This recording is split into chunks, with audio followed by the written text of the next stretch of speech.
江宁省云冈村，一个名为三七堂的医馆前排起了冗长的队伍，堂中坐着的却是一个20出头的年轻人，那稚嫩白皙的脸庞与屋中景象显得更加格格不入。他是天才中医林友，大学毕业后为逝世的爷爷回村守孝3年，并且继承了爷爷生前经营的医馆三七堂。可突然有一天，一群大人物的到来，让他的人生出现了转折。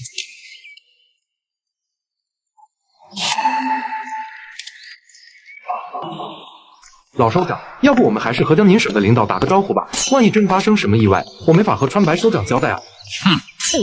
我回自己老家，能出现什么意外？你如果再唠叨，你就回京城去吧。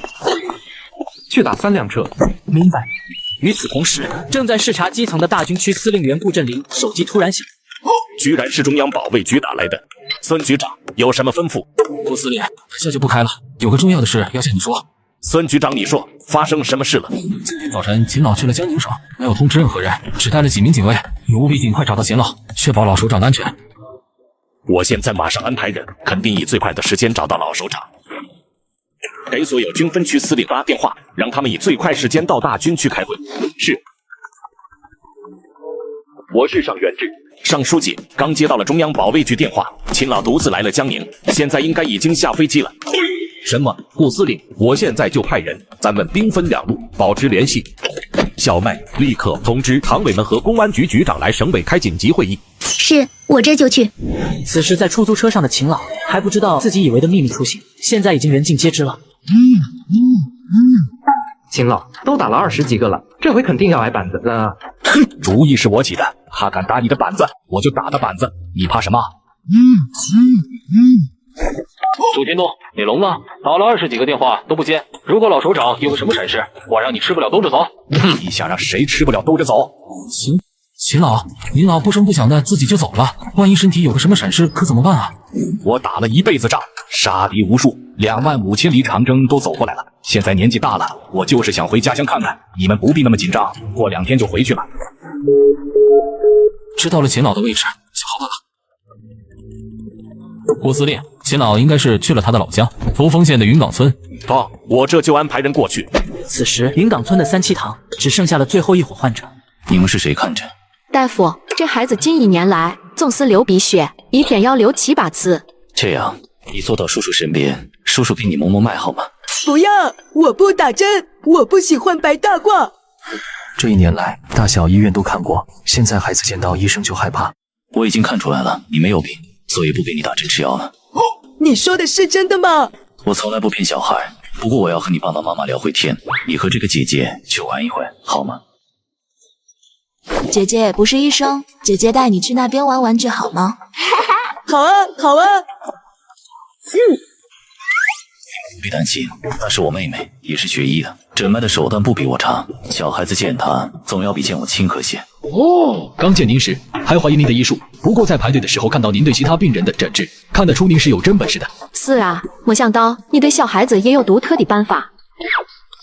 脉象没什么问题，不浮不沉，和缓有力，不过舌苔发黄是肝火旺盛。肝火旺盛，流鼻血也实属正常。那大夫，这该吃些什么药啊？1日2次，搭配膳食，红糖水煮注意肌肉，汤肉同时，3日痊愈。这就可以了。如果按包服用3日后还流鼻血，我将诊金10倍退还。对了，诊费是多少？8块钱，给我妹妹就行。此时云冈村小河边，秦卫山站在那陷入了沉思。秦老，阴魂不散啊！大军区司令员顾振林率先来到秦卫山面前。学生顾振林向老首长报道，江宁省委书记尚远志见过秦老。一个大军区的司令员，一个书记，正事不做，领着这领导班子跑来找我一个退了休的老头子。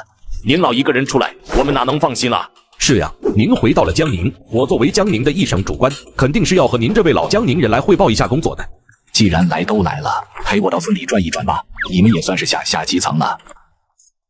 进村了就别跟这么多人了，影响不好。明白。一行人转眼来到村里，看着村中的景象，秦卫山的心里充满了感慨。当走到了一个农户院门口的时候，秦卫山突然看到了一块形状奇怪的巨石，快步走了过去。70年了，整整70年了，没想到我还能看到它。秦卫山确定了这就是他儿时的家，一时激动，呼吸也变得急促。秦老，你怎么了？医生呢？快叫医生过来！秦老应该是高血压犯了。县医院院长带着一名主任医师凑上前来，血压监测仪检查一番后，监测显示秦老血压高压已经高达了210了。川，快抬到救护车上送医院。不行了，此刻尽量不要大幅度的转移病人，容易有生命危险。当众人听到生命危险4个字后，脸都吓得煞白。现在需要怎么办？情况怎么样？情况不是很好，处于昏厥状态，打了1针针剂，可血压还是没有降下来。就在这时，村支书魏大宝站了出来，快抬到3期堂找林友李大夫。原本穷乡僻壤的小山村，却迎来了一群大人物，而且全部都是各省市一把手。原来这里曾是老首长秦卫山的家乡，时隔多年，秦老再次踏足这片土地，一时激动，血压飙升。就在这危急关头，村支书魏大宝站了出来，快抬到3期堂找林友李大夫。林友是谁？我们村卫生所的临时大夫，3期堂的中医。众人听到魏大宝的介绍后，全都面露怒色。哼，这不是开玩笑呢吗？你当躺在这里的是谁？况且还是临时大夫，治出问题谁负责？可是林友的医术很好，有很多外地人都慕名找他看病呢。老首长如果在自己的地界上出意外，那自己也就离提前退休不远了，试一试总比在这里硬挺着强。那个大夫在呢，前面带路，跟我走。此刻的林由兄妹刚刚坐下吃饭，就听见外面有人喊自己。谁是林由？林由。林由看了看担架车上的老人，又看了看眼前的这些人，个个气度不凡，一看便知道是领导。林由，林大夫在吗？我就是林由。什么？你就是林由？不是胡闹吧？这乳毛未干的小子能治病吗？高压已经210啊！患者是不是因为什么事情突然情绪激动导致的血压增高，从而休克昏厥的？我操！居然就只是看了看便能知道病因。没错，因为情绪激动导致的颅压升高，已经打了降压针。打了多少？2.5毫克，剂量太小，怎么可能降下来？这已经是极限了，在家就超了降压针的剂量范围了。你到底懂不懂医？哼，黄毛小子看过几天诊就敢胡说八道，你这样的庸医，我都有理由怀疑你有没有行医资格证。那你们继续医治吧，地方我可以借给你们，不收钱。小云，坐下吃饭。我哥5岁11、8岁就能给人看诊。某些整天把证件证书挂在嘴边的庸医，未必有我哥哥学医时间久，临床经验多呢。手上功夫一般，嘴上功夫一个顶俩。你这小丫头片子！小游，你就给看看吧，这位老人也是咱们云冈村走出去的人。小游的爷爷林老是我们这院近闻名的中医，书记和县长也都是知道的。林家人确实有真本事，我老娘前几年中风偏瘫在床，就是林老爷子给治好的，现在都能自己走路了。顾振林看了看秦卫山，又看了看林由，心一横。小同志，麻烦你给看看吧。院子里有人群，走出去的话，这么多空气都不流通，然后把病人抬到那边的床上去。最后，屋里留下了几个职位最高的领导以及那2个医生。内性软弱而滑，细软而沉，极软而柔细。颅内竟有异物，压迫脑神经，所以导致血压每每升高。去把药熬了吧。好嘞，哥。林由先是抽出第一根最粗的银针，在秦卫山胳膊上找着穴位，去止血。就在这时，秦老手指动了一下，我操，还真有反应。谨慎，人骨血。此时，秦卫山的眼皮已经有了反应。众人见状，心中大喜。哦，有效啊，有效啊！但愿这个年轻小子能让秦老醒过来。百会穴。秦老，您醒了，醒了就好，醒了就好。是把老爷子扶起来，把药给他喝进去。我来。秦老，咱把药喝了。等下，这中药不知道符不符合卫生标准，况且不知道对症不对症，要不还是找专家和卫生部门佐证检验一下吧。早干嘛去了？现在秦老醒了，你话又多起来了，马后炮。这小子脑子抽了吧？看来全省的医疗卫生系统的好好的洗牌了。哼，你给我滚出去！让老人家睡一觉，醒来就没有大碍了。院里的众人见他们出来了，纷纷凑了过来。秦老已经从昏迷中醒来了，让他睡一会吧。借一步说话。好险啊！这件事一定不能走漏消息，不行就签保密协议，更不能让秦老的儿子秦川柏将军得知此事。秦老那边就得看咱们2个表现了，我相信都不希望让中央知道。我的兵没有赶的，不过地方上来的人也要安排好。今天的事多亏你了，你有什么要求尽管提。如果你愿意，我可以保荐你到我们省的医疗系统工作。这个年轻人真是走了狗屎运了，天大的机缘白送到了他的手里。行医治病，自古以来都是医者本就该做的事，身份不分高低贵贱我不管，但病在我这里分3、6、9档，诊费8块，药费28，一共36块钱，把账结了就好。难道这小子是傻子不成吗？这么难得的机会送到手里都不要，没准这小子是想要更大的好处呢。一个能令全省领导班子为之颤抖的老首长，在林游嘴里却只值36块钱。然而老首长却并未生气，并且还赞不绝口。傍晚时分，秦老在周天东的搀扶下来到了院子里。刚才我听的小丫头说，我这条命就值36块钱。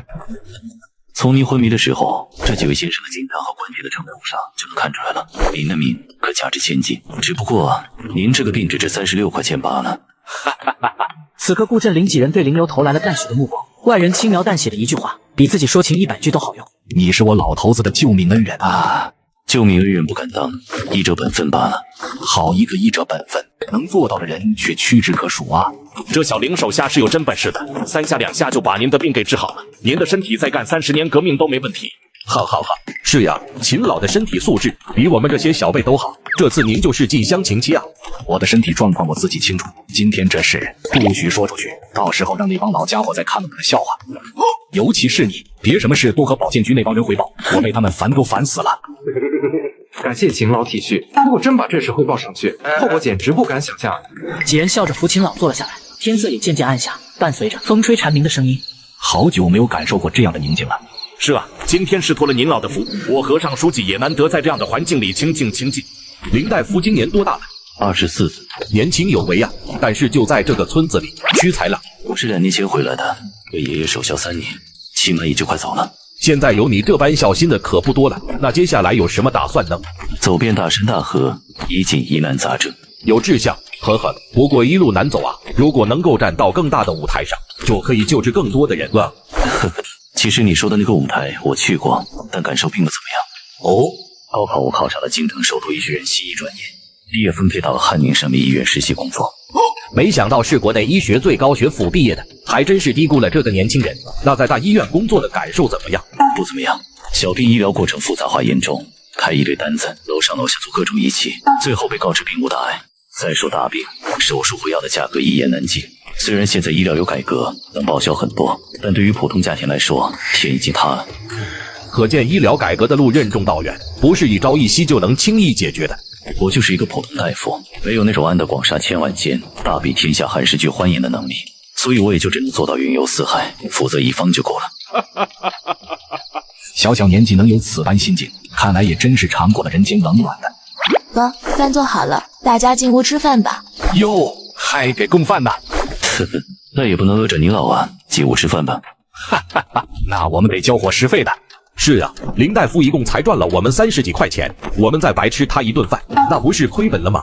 小丫头，能不能把饭菜端到院子里来呀？就在这吃吧，好几10年没有在乡下的院子里吃过饭了。没问题，你们等着，我去把饭菜端出来。不一会的功夫，一番风卷残云后，听说你妹妹在省城读书啊，也是学医吗？是在江宁医科大学，马上都大3了。哦，咱们江宁医科大学也是全国屈指可数的医学院校，你们兄妹2个还真是不简单啊。小云天资不比我差的，只不过高考的时候恰好赶上爷爷病逝，没有发挥好，要不然就和我是京城首都医学院的同学了。你原来是京城首都医学院的学生，你的导师是谁呀？江云水院士。这个名字很熟悉呀。江院士也是中央保健局的专家，给您检查过身体的。哦，想起来了，不过我记得他不是西医吗？我大学就是学西医的。小年纪，中西医兼备，云岗村出了你们兄妹2个人才啊。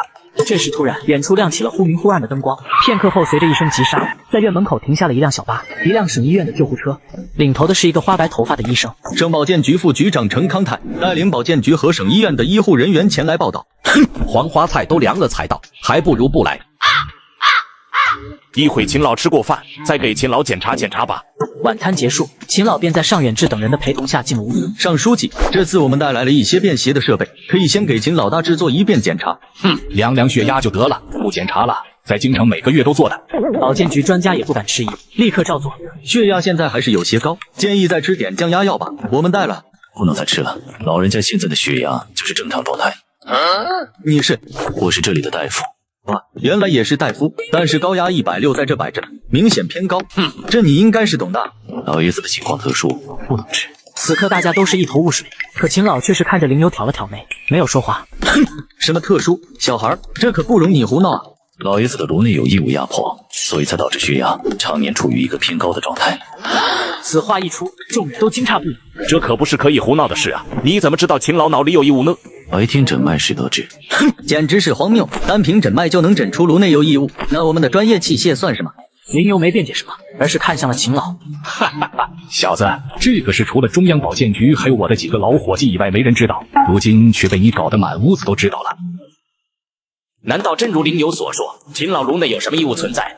这也不是什么秘密，除了血压总是高一些，偶尔头疼以外，没什么大碍。我终于明白军中所有人都对秦老您敬佩的原因了。那小林，你能治吗？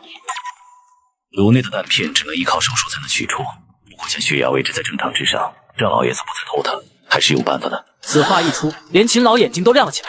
是啊，太疼了，已经被这块弹片折磨了50年了，常年犯头痛病。这样吧，我今晚就拿出一个药方来，先吃上看看效果吧。好，那就这么定了。这2天我就不走了，就在你这住了。这不妥吧，秦老，要不还是去大军区的军医院吧，让小林跟过去治疗。别说了，就这么定了。你们也是，一会该回哪回哪去。医生，义军区的人都在等着你们主持工作呢，我老头子不用你们陪着。几人收拾一番后，和秦老告了个别。不过村里的那数名便衣特警留了下来。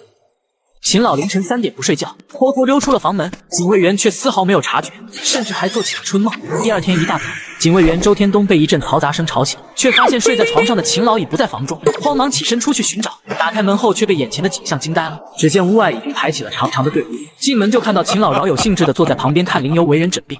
秦老，你怎么这么早就起来了？凌晨3点多就有来排队的病人了。值夜班的警卫怎么搞的？放进来这么多人？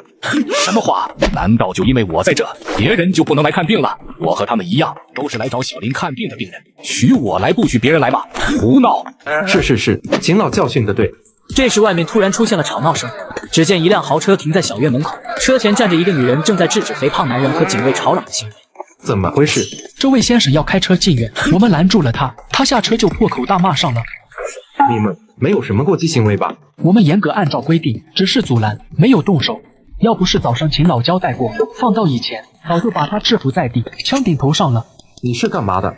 我们是来看病的。你看看他们谁不是来看病的？院子就这么大，你走几步能累死啊？还必须把车开进来吗？撞到人怎么办？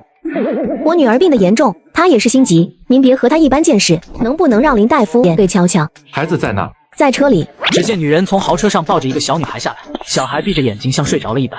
孩子昏睡不醒2-3天了，去医院也看过了，没有好转。我们连夜从隔壁省开车赶过来的，能不能行个方便插个队，先让我们看看？是啊，让我女儿先看吧，其他人的诊费我全包了都行。先给孩子看吧。谢了各位。自己现在哪像是个保卫局处长，反而像是个保安队队长。跟我进屋吧。周天东带着他们进了屋，这时恰好一位病人离席。您就是林大夫吧？给我女儿先看看吧，都2-3天了，总是昏睡不醒，也吃不进东西，偶尔醒过来一会，为什么吐什么？抱到近前来。只见小女孩像睡着似的，又像是喝醉一般，面色红扑扑的。林游用手静静品着脉象。独生女吧？是，家里就这一个闺女。林游看了看女人，又看了看肥胖男人。家里就这么一个小公主，宝贝的很吧？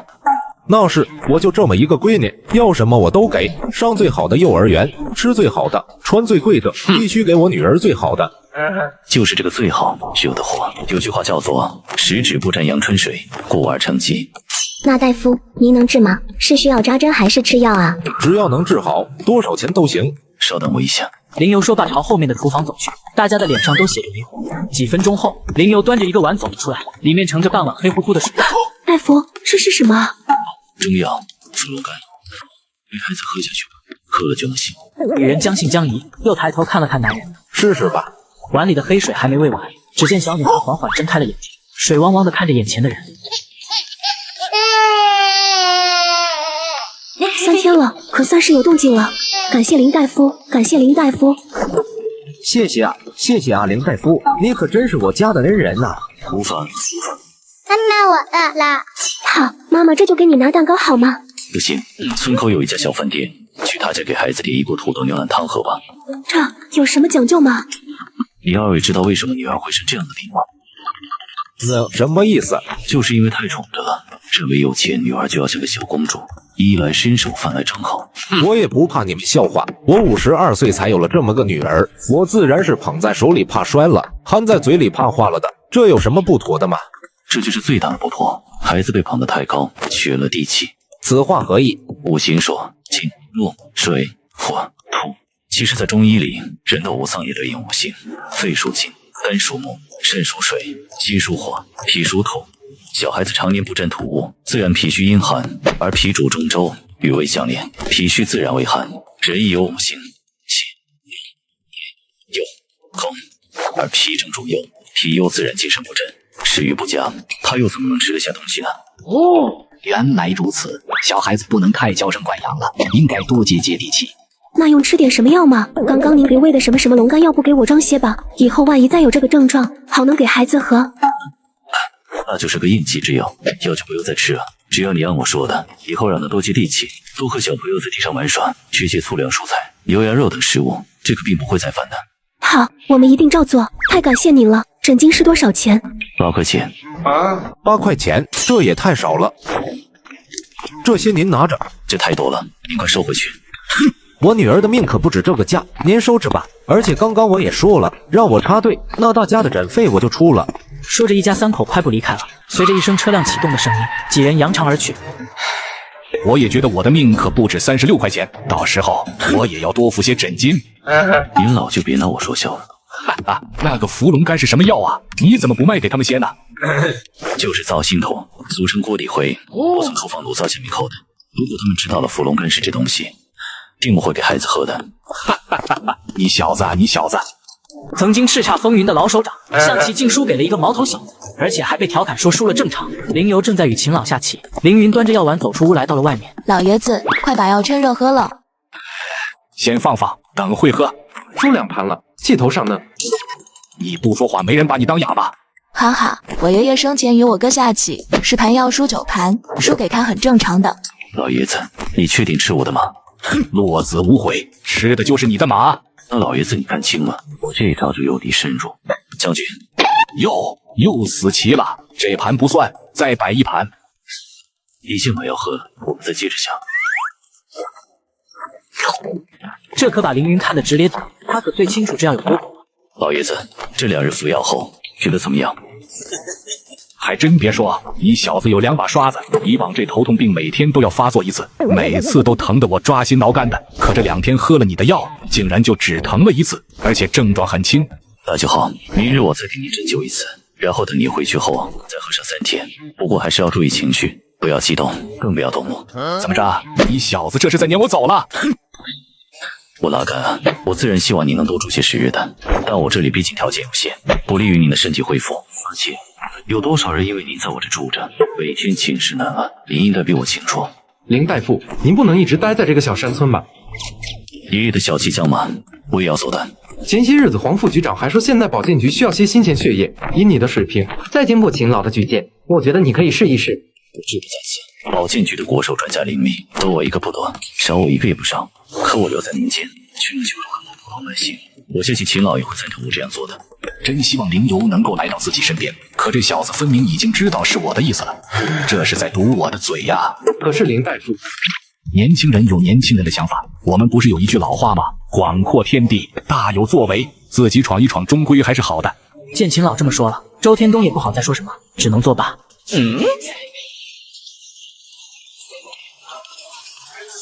首长，老爷子什么时候回来？看了，这2日就回去了。徐老下个月的寿辰，老爷子是不是得忘了？这都月末了，劝劝老爷子早点回来吧。是，首长。谁打来的？是川白首长。什么事？徐老下个月的寿辰，川白首长怕您忘了，打电话来提醒一下。瞧我这记性，也该回去了。安排一下，后天下午回京城，告诉顾大个子还有尚远志，不用送我，该干什么干什么。是。第2天中午，今日一别，就不知道何时再见了。我见别人一般都是治病的，如果是这样，我倒是希望咱们爷俩不见为妙。你就是嫌我老头子烦了吧？您这就是冤枉我了。大能呢？等我什么时候到京城，我去拜访你还不成吗？那可说好了，我可让小周接了你的电话了。你如果有事找我，也可以给小周打电话。咱们爷俩还会见面的，爷老一定保重身体。我给您摘了些青菜，您回去吃。老爷子家什么都有，你弄这么一筐青菜干嘛呀？待着，这丫头种的菜好吃，等有机会你去京城，还得给我做顿饭吃。秦老上了车，便不再看过去了。毕竟做了一辈子的革命斗争，从自己身边离开的人太多了。林游和凌云目送着车队离开，直到看不见踪影。你快要开学了，什么时候走？下月初。我送你。真的吗，哥？你再说一遍呗，到底是不是真的？你再烦我，我就不送你了。你不送我，我就不给你做饭吃。此刻渔阳市机场，秦老刚从特殊通道进来，就看见站好的2排人，一排是大军区的军官们，另一排是省里的主要领导。不是让小周告诉你们不许来送了吗？怎么还是过来了？您来的时候就没能第一时间接到您，您要回去了，怎么能不送您呢？是啊，秦老，军区的同志们都自发的想来送您啊。江宁省是我的老家，我生在这片土地上，也曾在这片土地上战斗过，可有如今这样安定繁荣的景象，辛苦你们各位同志了。我希望我再一次回到故土的时候，这里能被你们发展的更好，让百姓过上更富足的日子。放心吧，秦老。是啊，秦老，你也要照顾好身体。秦老也没有再过多停留，转身便上了飞机。众人直到飞机已经飞走，才散开，各自朝自己的专车走去。这一次秦老来，让我看到了省内的很多隐藏的问题啊！公安部门的同志在做警戒的时候，竟然意外抓到10余个有组织的黑恶团伙分子。经调查，其规模之大，违禁武器之多，让人炸舌啊！所以接下来，我希望我们能够军警联手，对残余的黑恶势力予以严重打击。好，今日我要回军区处理一些事情，明日我带人到省委，对这次联合行动我们开会研讨。很快，各地的大学都已经开学了。林游带着凌云也在周末这天收拾好了东西，坐大巴车来到了江宁省的省会渔阳市。刚出车站，林游就发现了和以往不同，街上多了很多民警的岗亭以及客走车。看什么呢，哥？没什么，东西都拿下来了吗？都拿了，快走吧，我带你到我们学校对面的面馆去吃面，他家的面特好吃。眨眼的功夫已经到了下午，林游给凌云送到了宿舍楼下，而凌云此时却哭了起来。哥，你多在渔阳住上一段时间好吗？多大了还哭鼻子？20岁的大姑娘，还跟个小屁孩似的，难道我还要陪你一起上学啊？好啊，好啊。怎么给你根杆子你就爬呢？你也不看看这样好的同学，哭啼啼的丢不丢人？哎，云云，梦梦，诗雨，男朋友长得还挺帅的嘛。是啊，谈恋爱了也不告诉我们，真不够义气。什么跟什么呀？这是我哥。你们好，我是林游，凌云的哥哥。经常听他提起你们。凌云从小没怎么离开过家，这2年谢谢你们的照顾了。原来是哥哥呀！你好哥，我们也总听云云说起你。是啊，大一他刚来的时候10句话都不理你，今天总算是见到活人了。这年轻孩子现在说话都这样吗？不是，诗雨的意思是以前你不是活人。你们要不要听听你们在说些什么？你的2个同学都挺可爱的。这样吧，明天晚上我请你们吃饭。那你的意思是你这2天不走了？我要见个朋友。那太好了，要不多见几个吧？快进宿舍吧，同学还等着你呢。好吧，那我们上楼了，哥，你忙完给我打电话。再见，哥。你在哪？好，我过去找你。此刻的京城，秦老坐在雾西山干修基地的别墅窗边，看着眼前的棋盘，正在自己与自己对弈。秦老，保健局的专家到了，给您做检查。哦，让他们进来吧。不一会，几名保健专家走了进来。哈哈，秦老的棋艺已经打遍这雾西山无敌手了，还这么刻苦，这让其他老首长可怎么办哟？我也就能在这雾西山欺负那帮老家伙，可外面是山外有山呐。哦，难道还能有人下棋下得过您老不成？强中自有强中手，来吧，先量血压还是先量血糖啊？先量血压吧，毕竟这个是您老的老毛病了。专家看着血压仪，表情有了些许变化。怎么了？不对呀，血压130。怎么可能呢？秦老的血压在160才是正常的数值，从来没低于过150。换个血压仪试试。行了，别费劲了，我血压的毛病已经治得8九不离10了。秦老，您不是在开玩笑吧？这怎么可能呢？在象棋上，我都承认了强中自有强中手，难道在医术上就没有人比你们更高明了吗？这自然是有的，毕竟也有很多高手在民间的嘛。不过，这位高手，秦老方便透露是谁吗？你们保健局是不是有一位姓江的专家？姓江的专家局里有3位，不知秦老说的是哪一位？周天东见秦老分明是想不起名字了，于是看了下人群中一位矮个子。秦老说的就是这位江云水，江院士。就是你，我有印象。云水啊，这到底是怎么回事啊？我怎么越听越糊涂了呢？实不相瞒，我也有些糊涂了，还请秦老为我们解疑。呵呵，你有一个学生很有本事。秦老，我授业20余载，带过的学生太多了，实在是记不清了。那我就再给你一点提示，他是一名中医。云水是西医神经外科的专家，怎么还有中医的学生呢？哦，难道是他？我如果没有猜错的话，您是遇到灵游了吧？哈哈，你的记性比我好。哈哈，不是我记性好，而是我的这位学生给我留下的印象太深了。哦，详细说说，你们都做。这个灵游是我带过最有天资的学生之一，可是在他大2之前，我都不知道他会中医。现在他虽然毕业了，可京城首都医学院的学生私下里还流传着不少他的故事呢。秦老听完，脸上不自觉地流露出了一种自豪的神色。不过这孩子个性太过强烈，我找关系给他保荐到了汉宁省的省医院实习，可还没半年的功夫，他就辞职不干了。辞职前给我打电话表示了抱歉后，就杳无音讯了。您老师在哪里见到的他？在江宁省，我的家乡。他为我治好了我的头疼病，用的可是中医疗法。对，秦老，方不方便给我们看看方子？秦老看了看周天东，周天东也立刻明白了什么意思，到书房里将药方拿了出来。这像是他能开出的方子，而且这手漂亮的行书也错不了。副局长黄思文伸手接过药方，当看了药方后，眉头却皱了起来。你这个学生好大的胆子啊！别的先不说，这剂量就已经在最高的标准上走钢丝了，一旦行差踏错，服药之人可能还会受到药物反噬。秦老，我方便藤抄1份吗？带回去研究研究。随你便，抄几份都行，但原本得给我留下。此时走进来一个身材高挑、皮肤白皙、20多岁的女孩。曹爷爷，哈哈哈，我侄孙女秦娇，这几位是保健局的几位专家，黄副局长你小时候见过的。各位专家好，我二爷爷的身体辛苦你们啦。哪里，这是我们应该做的。毕竟他那么不听医嘱，经常偷偷喝酒。你这丫头，哈哈，如今你回来，可得替我们好好看着点秦老啊。你不是去临江省了吗？什么时候回来的？我刚下飞机就来看您了。在临江省待了多久？2个多月。你奶奶的身体好些了吗？手术后恢复多了，可这马上又入秋了，每年一入秋就咳嗽不止，你也是知道的。那徐老头的寿辰他来不了了吧？所以派我回来当代表了。晚上留下吃饭吧。我约了几个姐妹晚上出去玩。哼，那就别回来了，晚上住大街去吧。那不成，明早我还得陪您吃早饭呢。说的好像你早上能起得来床似的。大领导母亲失眠导致黑眼圈堪比大熊猫，竟然7天7夜没能闭眼入睡，而全省顶级专家却都束手无策。此时却有人找到了林游，林游按照电话里给的地址来到了一个高档小区，只见一个年轻男人正焦急地等待着。这么热的天，怎么还站在这楼下等着？你可算是来了，今天这个忙你务必得帮，这可关系到我的仕途。这担子可太重了，我看我还是回去吧。拜托，咱俩还是不是兄弟了？说吧，又遇到什么难题了？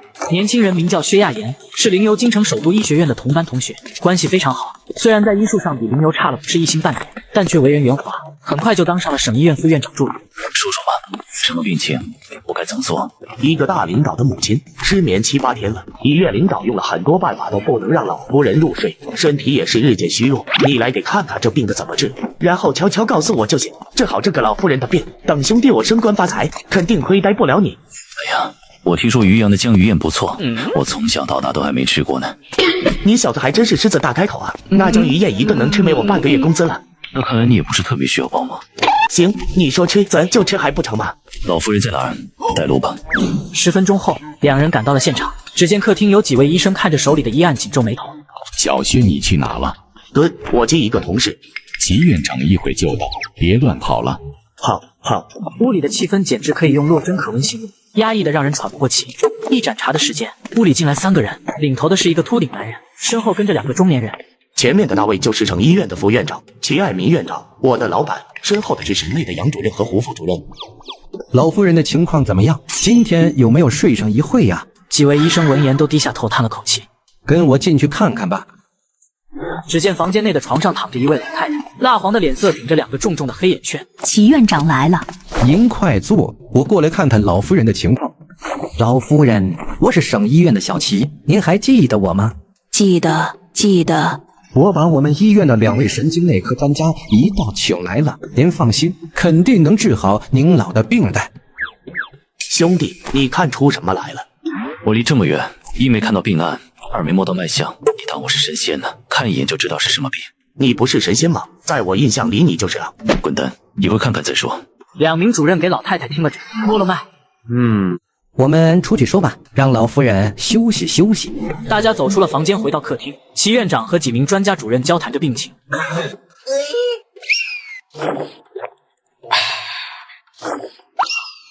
你说你一个医学生，怎么做狗腿子这么有天赋呢？西医懂什么？我这叫忍辱负重，等着厚积薄发。这时2个主任各自敲定了一个方案出来。这2个方案早就试过了，可喝了几服并没见效。这时屋内走进一个中年男人，所有人见到后都站了起来。母亲的病还劳烦齐院长亲自跑一趟，辛苦了。麦主任每天为领导奔波，我们为您解除后顾之忧，您才能更好的替领导办事嘛。此时麦晓东目光正巧投向了林友，2人眼神对视到了一起。此人竟然是省委上院支书记的秘书麦晓东。哎，小薛啊，这是谁啊？怎么没见过？是谁带到这里来的？这是林大夫。大夫，咱们医院的大夫吗？哪个部门的？怎么从来没见过？今天能来这里的，可都是齐院长亲自点的将。麦主任怎么认识林游呢？麦主任，我们又见面了。还真是林大夫，没想到还能再见。这怎么回事？看麦主任对这位年轻人的态度，关系还不错。自己刚刚那番话是不是有些喧宾夺主了？这是我的大学同学薛亚叶，现在是齐院长的助理。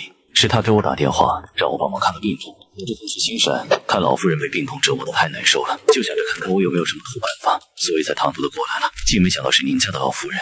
兄弟，你这不显山不露水的，是怎么和这么大的人物攀上关系的？原来这位小兄弟是和麦主任认识的，没想到居然和我的助理还是同学，缘分啊，都是缘分。既然林大夫来都来了，就麻烦您给我母亲看一看吧。哪来的年轻小孩也会看病吗？竟值得让麦大秘书以这样的态度对他？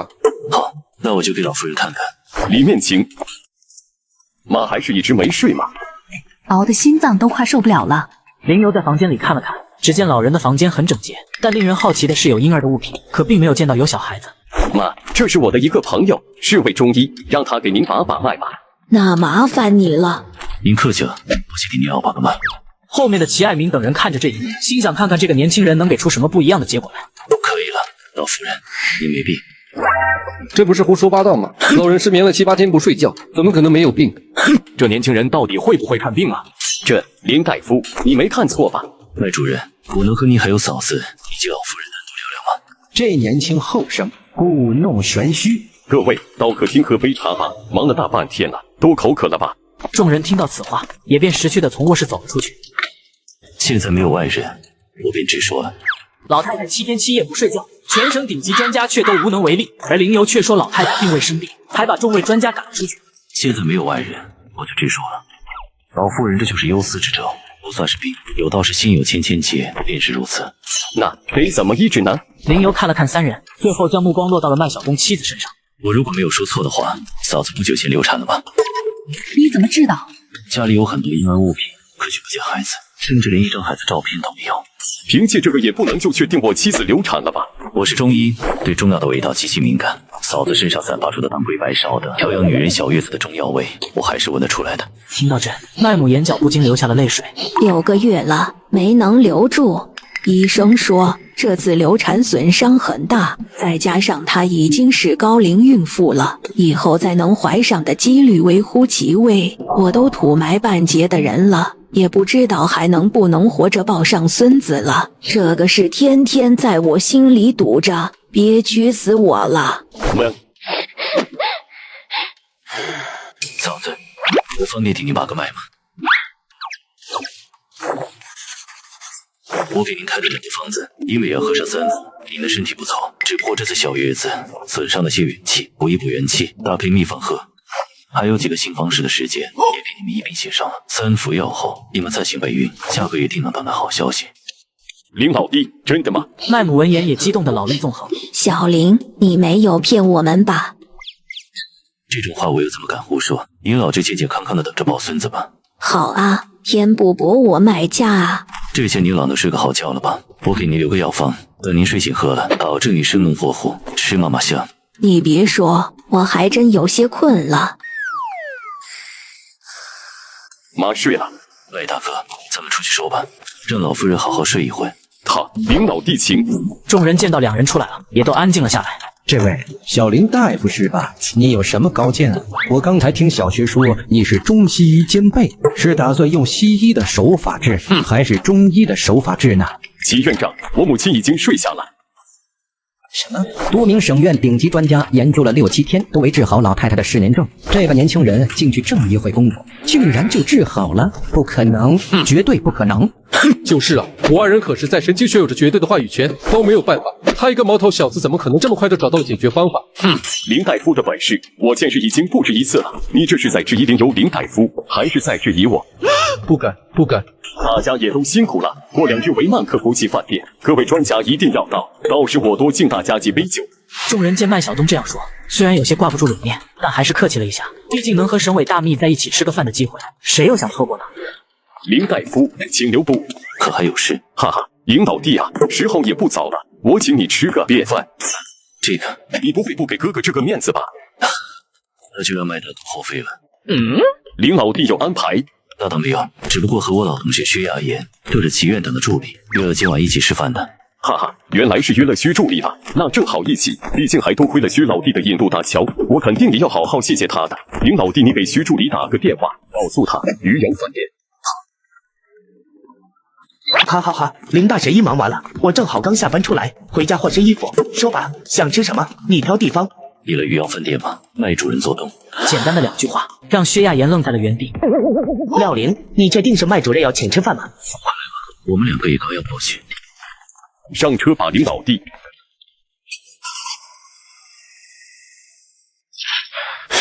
师傅，渔阳饭店，麻烦快些。渔阳饭店是渔阳最高档的酒店之一，这里除了消费高以外，大多时候都是用于领导宴请，所以一般人根本订不到包厢。林游和麦晓东刚到，就见薛亚言已经等在了门口。正式介绍一下，麦主任，老薛你认识的。好，在这江宁省，谁能不认识麦主任呢？这位薛亚言是我大学时期最好的死党，用京城话来说，铁刺儿。哈哈，今日相识2位老弟，我也很高兴。来，我们里面边吃边聊。刚进大厅，就见渔阳饭店的经理已经翘首以盼。麦主任，顶楼梅花厅已经安排好了。张经理，一会把我存的好酒拿出来几瓶。这位是渔阳饭店的张经理，以后来这里吃饭找他就行。这位是林大夫，还有薛大夫，我今天的贵客。麦主任打电话千叮咛万嘱咐，说一定要照顾好他今天的2位贵客。没想到是这么年轻的2位大夫，比人张大民，以后还得请2位多多关照啊。囊了，张经理客气了。我们2个都是大夫，可轻易关照不得呀。还是希望张经理身体健康吧。等电梯时下来几个人，走在最前头的一个魁梧汉子正是渔阳市公安局局长杜恒。麦主任，杜局在哪个厅？我送完朋友上去找你。梅花厅。行，我知道了。进到包厢后，在一番客气下，麦晓东还是把林游请到了主座上。省委大秘请林游吃饭，不仅来到了渔阳最高档的酒店之一，而且还把林游请到了主座上，甚至还亲自为其倒酒。林氏老大哥，我做这有些不合适。林老弟，今天说什么你都得坐在主座上，别再客气了。麦主任，现在上菜吗？上菜吧。好嘞，诸位稍等片刻。不一会，几名身材高挑、长相端庄的服务员端着酒菜走了进来。看来还得是多见世面啊。不是，你看啥呢？没事，兄弟，你看这菜多白。不一会功夫，渔阳市公安局局长杜恒走了进来。今天喝了差不多3斤酒，这帮家伙太能喝了，到你这套杯茶水解解酒。杜恒刚坐下，就发现了有些不对劲。这主座上竟然是一个年轻人，能让麦大秘将主座上出来邀请的人，那得是什么来头啊？喝的太多了，都忘了礼节了。麦主任，这2位是老杜啊，老杜，你倒是问问清楚啊，这也太失礼了。这要是给林游留下一个不好的印象，那我也没什么办法了。给你们互相介绍一下，这位是咱们市公安局的杜恒，杜大局长。我雷个乖乖啊！今天这顿饭局，明天回医院和别人吹出去，估计都没人信。自己居然和省委书记的秘书还有市公安局的局长吃了饭。这位是省医院的副院长助理薛亚言。白害自己这么紧张，原来就是省医院的一个小副院长助理啊。杜局长您好。好，这位是云岗村林大夫。林老弟，你换新手机了？对啊，之前手机拍视频有点模糊，就换了台新的。那你那台就这样？旧的当然第一时间都转上门回收了，换了2700多。他们家价格公道，打钱又快又干脆。现在转账不止收手机，还支持厂牌中品类回收。我哥的网球拍都是在省里买的，趁着旧的还值钱，赶紧都转账回收就对了。什么？一个什么村里的大夫？这卖小东请的都是些什么人啊？这位是扶风县云岗村林大夫。不是扶风县云岗村的什么大夫又能怎么样啊？等等，扶风县云岗村的林大夫，难道是那个云岗村？坏了，这点猫尿喝的，麦小东都这么提示了，自己怎么才反应过来？云岗村的林大夫，现在整个江宁省有身份的领导，谁不知道啊？那可是治好了中央老首长钱老的大夫，据说钱老还在他家住了好几天，就连省委上书记和大军区的顾大司令都对他抛出过橄榄枝。哦，原来是林大夫啊，失礼失礼。今天能见到杜局长，十分荣幸，大家快请走吧。别提了，刚刚是和大军区的几位军官喝的酒，这些当兵的太能喝了，我到现在都还晕晕乎乎的。是军警联合执法的事吧？是啊，这段时间他们也没少出力，所以今天我就摆了桌酒招待一下。麦主任，你怎么和林大夫约到一起了的？我母亲麦主任家的老夫人最近肠胃不是很好，正好我们碰到，就去给老夫人看了看，幸好没什么大碍。是啊，要不要紧？我这2天去看看阿姨。没事的，林大夫给开了个方子，已经好了，小毛病而已。哈哈，也是，林大夫医术高明，他出手自然是药到病除的。很高兴借着麦主任的东风认识2位大夫，我先干了，你们随意。本认为自己已经够能喝的了，没想到这杜大局长简直海量。杜局豪爽，不愧是我们渔阳市1200多万老百姓生命财产安全的守护神，我也干了。哈哈哈，没想到林老弟也是海量啊。其实林游在5、6岁时就能陪爷爷喝上1斤了，且自己本就是一名中医，给自己扎上一针，也能瞬间解酒。林老弟，我们留个联系方式，以后有老哥我能帮得上的地方，尽管打电话。当然可以。酒过3巡后，几人便下楼了。杜恒的办公室主任也等候多时了，赶忙上前扶好了杜恒。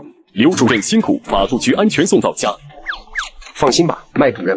麦主任，林老弟，有机会我做东，咱们再约，定要喝个尽兴。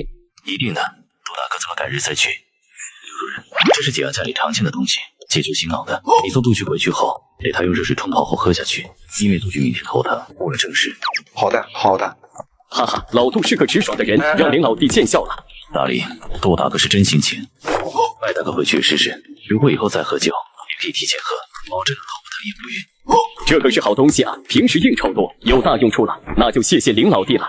哦，对了，你来省城有没有住的地方呢？不如我就在这里给你开间房吧。亚亚还是单身，我住他家就成。哈哈，他每次来渔阳都是住我那里的。这徐亚言与林游还真不是一般的交情，看来以后和这个小助理多亲近也是有好处的。那我们上车吧，送你们回去。3人道别后，看麦小东的车子走远，薛亚言便迫不及待地问道：“我憋了一晚上了，老林，你怎么和这些大人物走到一起了？看样子杜大局长也是之前就知道你的。”天机不可泄露，快回去给我煮碗面吧，我都没吃饱，喝了1肚子的酒。要提起怎么和麦小东认识的，那就得提起秦老来。林游清楚秦老的事不能任由乱说，便将此事对薛亚言隐瞒了起来。既然林游闭口不提，那肯定有他的道理。好奇心害死猫，尤其是上面一些大领导的事，知道的越少越好。林游既然能把自己介绍给这些大人物，就说明自己在他心目中还是好兄弟的。那让兄弟为难的事，自然也不能去做，还是不要再打听了。2个男人半夜3更却还精神亢奋，异常清醒，甚至一夜未眠，只因第2天林游要去拜访一位大人物。吃过早饭，林游来到了一个别墅区外。是小游啊，快进来。齐阿姨，好久不见。是啊，你上次来还是过年的时候呢，一晃大半年了。魏爷呢？在楼上书房呢，快上去吧。好。此刻书房里坐着一位白胡子老头，神定气闲，书桌上有幅书法，笔锋苍劲有力，浑然天成。谁来了？魏爷爷，是我。是你个猴崽子，咱们也没提前打个招呼。白胡子老头名叫魏书阳，是林游爷爷林广来的生前好友，退休前是中央保健局的中医专家。坐吧，自己倒水喝。魏爷爷的书法写得越发好了。哈哈，有没有比你爷爷写得好？魏爷爷，您这不是给我高考呢吗？这个老家伙都死了，你就不能和我活着的奉承奉承吗？你们2个人的字各有各的风格，我爷爷的字里更多的是大道化简，而您的字里却包罗万象，没法放到一起评价的。滑头，哎，这个老家伙就是脾气太暴躁，个性太强烈，一辈子都受不得一点委屈，把面子看得比命都重，要不然也不会落了那样的下场。你呀，都是被他带的，太有个性，认死理。再这样下去，我真怕你步了他的后尘。我爷爷认为那样的人生值得，那便是他最好的归宿了。至于我，并不认为这样有什么不好。人总要为了点什么活着，不是吗？他这一辈子比老林老选择退隐，那是他的选择。可你年纪轻轻的，又有如此天资，不应该埋没在那小山村里的。林游没有说话。要是说起林广白和魏舒阳，那就得从他们年轻时说起，其中也包含着林游的身世。林广白原名林元，与魏舒阳在革命时期就是好友。中央保健局刚成立，就成了第一批专家。可就在一位老首长重病的时候，林广白拿出的方案被采纳，但当时局里的一个领导觉得下药太猛，就擅自减了药量，最终导致那名老首长没有得到救治，便病故了。那名领导怕自己受批评，就把一切的事情都推到了林广白的身上，让他背了个大处分。脾气暴躁的林广白一气之下离开了保健局，做起了云游四方的游医。也正是在做游医的路上，捡到了襁褓中的林游。他年轻时妻子在抗战中不幸身亡，捡到林游时觉得是上天给他留了个后，便打算把一身医术都传给林游，也包括他祖传的龙九针，就留在了扶风县的云岗村落了脚，开了一个小医馆三气堂。而凌云是他上山采药的时候发现的襁褓女婴，林广白随即也将这女孩收留，并也传授医术。没想到这一男一女两个弃婴，在医术的学习上一个比一个有天赋，这也是让他晚年的10几年里最欣慰的时光。从而魏舒阳也把林游和凌云当成了自己的孙子孙女般对待。听说你救了秦媚山，恰巧遇到，不是什么大病。这是个难得的机遇，你要把握住。你还有更远的路要走，终有一天会明白，救一个人只是小善，而用你的所学能救一方人才是大善。我知道了，魏爷爷，我会考虑的。能待几天？这2日就回去了。小云恰好开学，正好来送送她，也来看看您了。吃了午饭再走吧，告诉那丫头平时多来看看我，没良心的小东西。她倒是想来看你，可您都铁了心的想让凌云给您当孙媳妇，她哪还敢来呀？今天的京城雾溪山甘修别墅的徐家，来来往往祝寿的人络绎不绝。此时的别墅内客厅，几个老人坐在沙发上，正手的正是今天的寿星徐老、徐天辉，解放后在军中担任要职。一旁坐着的正是秦老，客厅里还站着很多晚辈们，其中就包括秦老侄孙女秦娇。本想着就咱们老哥几个聚一聚，没想到还把这些后生们惊动了。他们有这份孝心是好事。要不是你过手，我们家那2个猴崽子都快1年没见到影了。是啊，雾溪山很久没这么热闹了。这时孙辈里一个头发留得很长的年轻男子走到了秦娇的身边。娇娇，你什么时候过来的？好久都没见到你了。曹云飞，咱俩很熟吗？比较的那么亲近。曹云飞，父亲是京城某部担任副职领导，爷爷是军委退休老首长曹老。你二爷爷和我爷爷几十年的革命友谊，咱们不是应该更亲近些吗？他们是他们，你和我可没那么多友谊，我劝你放尊重些。曹少，识别了，出了名的京城小辣椒，你好端端的惹他干嘛呀？老子就爱吃辣。曹少有气魄。就在此时，徐家别墅外一辆军车比一辆黑色奥迪稳稳停住，一个中年男人下了车，肩膀上的3颗将星熠熠生辉。此人正是秦老的儿子，现任总参副总长的秦川博。徐叔，祝您福寿延年啊！你说你那么忙，还专程来一趟干嘛呀？哈哈，再忙也得给您老祝寿啊！最近身体还好吧？还好，虽说没有你父亲那么硬朗，但再干10年革命是不成问题的。前2天我去了一趟老书记那儿，他让我把这幅画带给你。打开卷轴，只见画面上一只仙鹤在一棵苍老挺拔的松树前仰头望日，跃然纸上。松鹤延年，亏着老书记还惦记，如果那些弟兄们也在，能够看看如今的盛世该多好。是啊，都是在一起战斗了一辈子，老同志忆往昔峥嵘岁月，如今也都英雄老矣。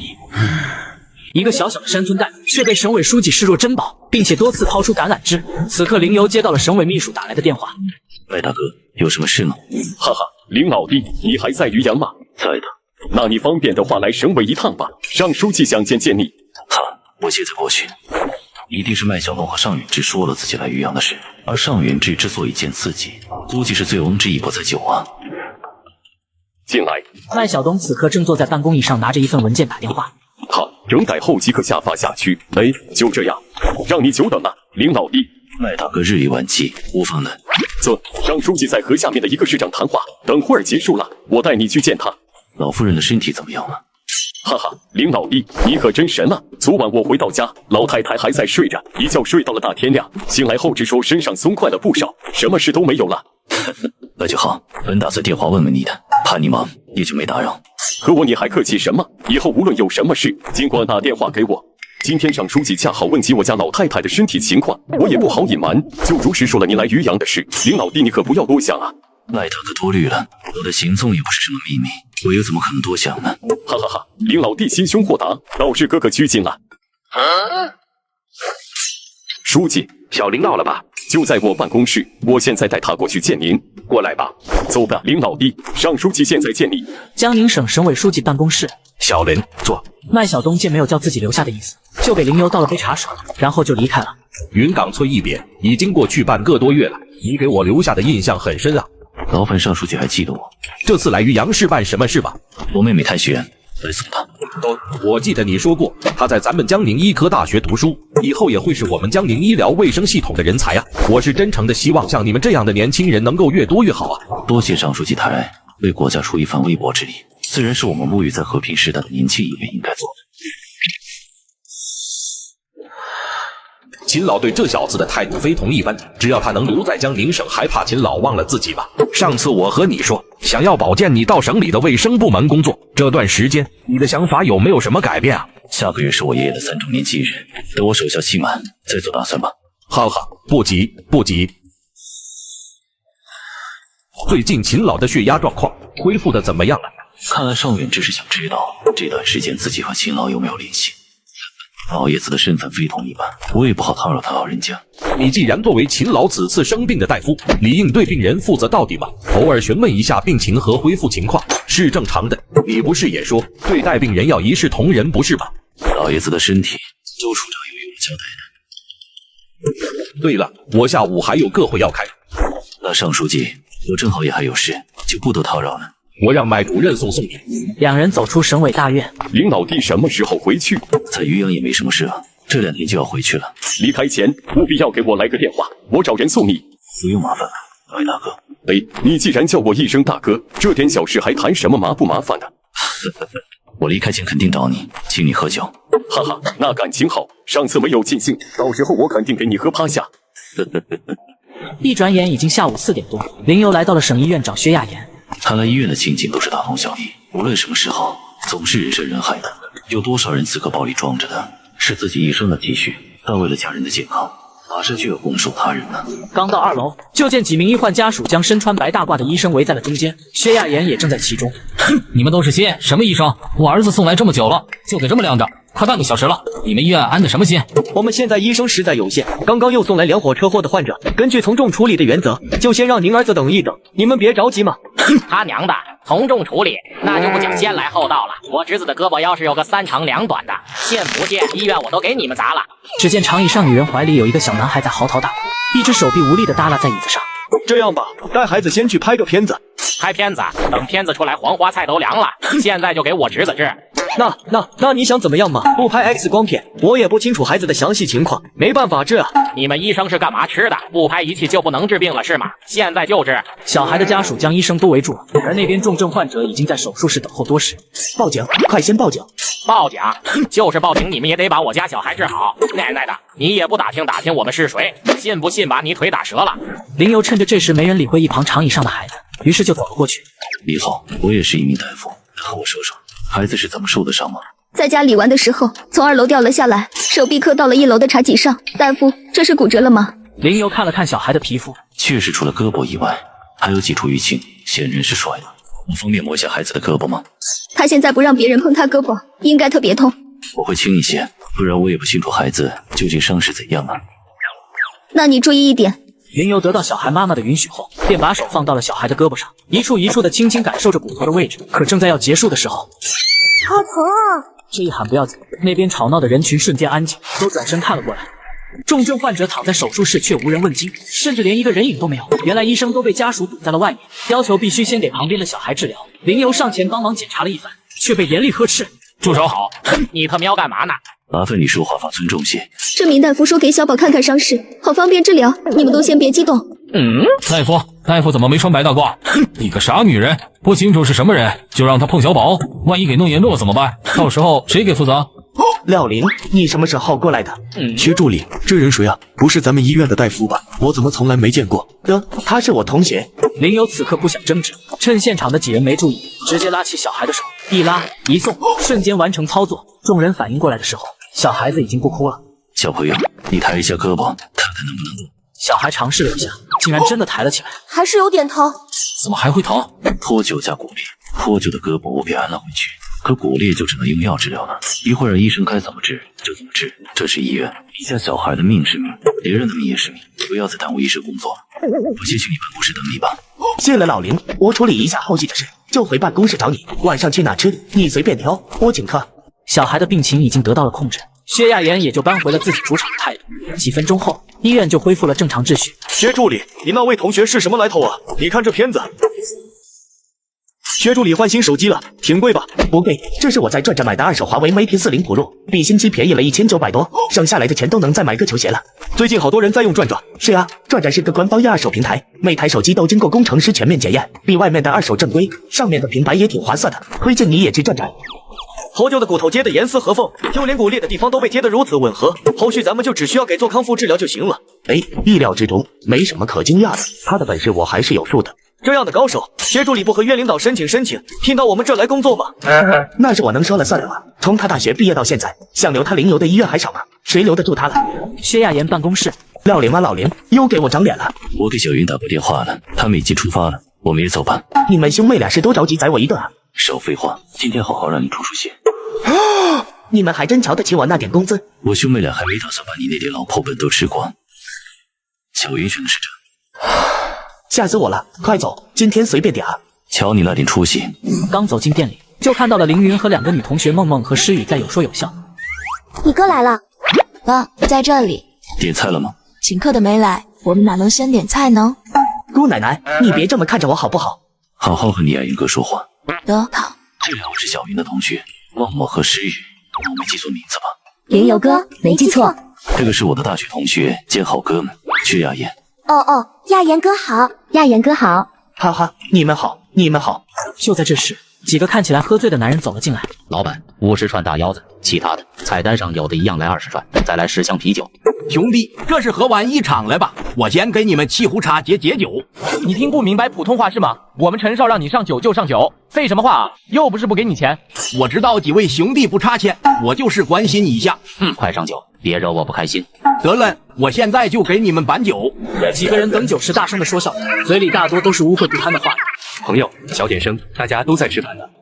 没办法，小声，受不了你就滚。你说什么呢？哟呵，你和谁说话呢？是不是没挨过打？和这几个醉鬼计较不值得，咱们也吃的差不多了，走吧。走，咱们换地方。往哪走啊？你怂啊？刚刚什么意思啊？没什么意思，朋友，我们先走了，你们继续喝着。想走可以，给我们陈少道歉。别欺人太甚了，我们走还不可以吗？我就欺负你怎么了，臭娘们！他喵的，给我干的！林游拿出手机拨打报警电话，说了现场情况和具体地址。小云，让你亚妍哥送你们先回学校吧。我不走哥，他们太过分了，我要亲眼看他们被警察抓走。2桌人高下立见，几人根本就不是对手。林游看不下去，正要上前制止，就见一个酒瓶从自己眼前飞了过去。扔酒瓶之人正是凌云。都住手！女人都打，你还是男人吗？是啊，再怎样也不能打女人啊！小娘们，你敢打我，等会老子把你带走，让兄弟们玩死，你信吗？小娘们下手还挺狠，把他们3个都带走，晚上大后场见。你说什么？我说今天晚上，我再给你个机会，你敢重复一遍吗？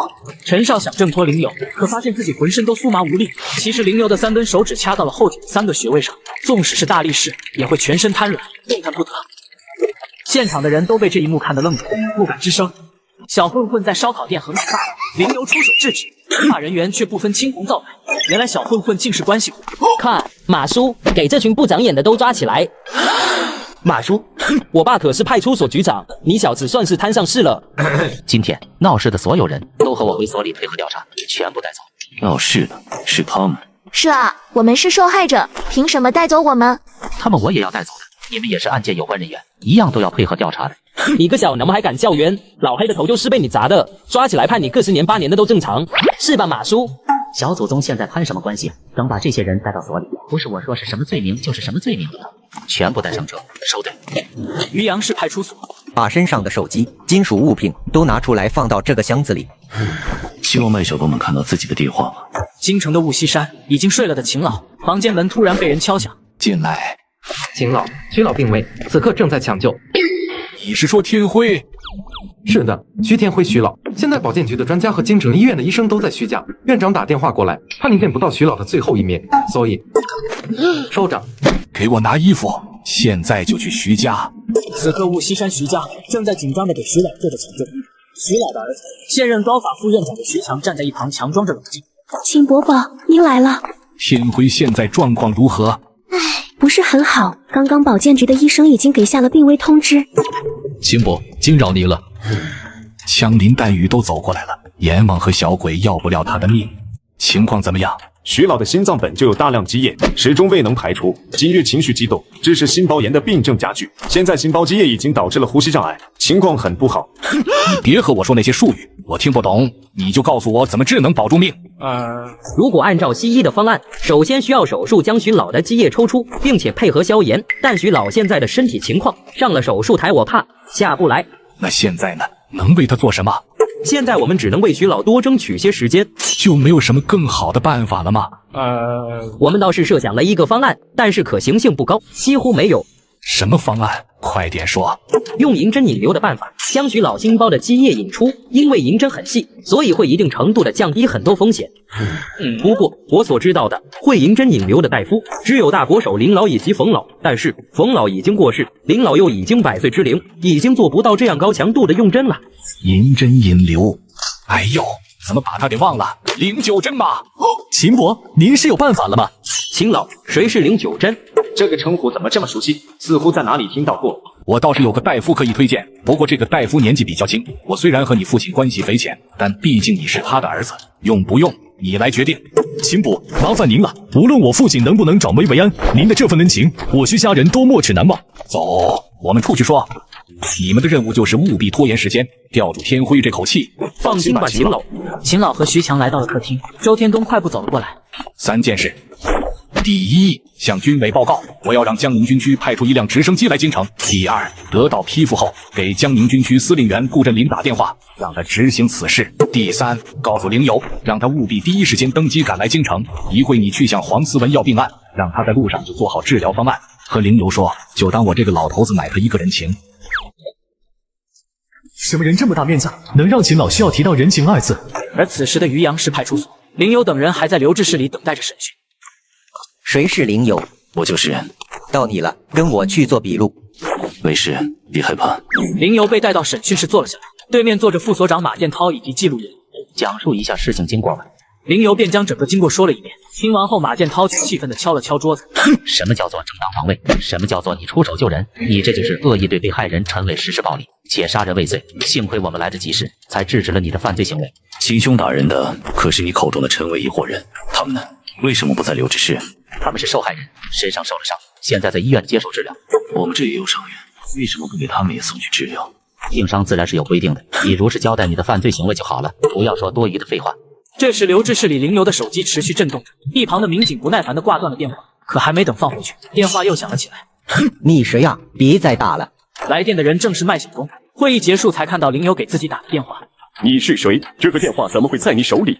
我这里是长宁街派出所，你打电话这人涉嫌聚众斗殴，现在正在接受调查，不要再打过来了。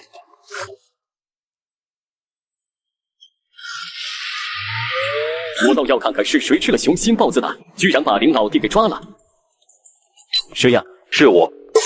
上书记。下集正在加急制作中，尽快给大家更新。有很多宝子不知道是1零有这本小说在哪看，我来教大家一下。首先点击左下角下载悟空浏览器，搜索神医灵游，出来第一个就是了，全文免费，支持一下。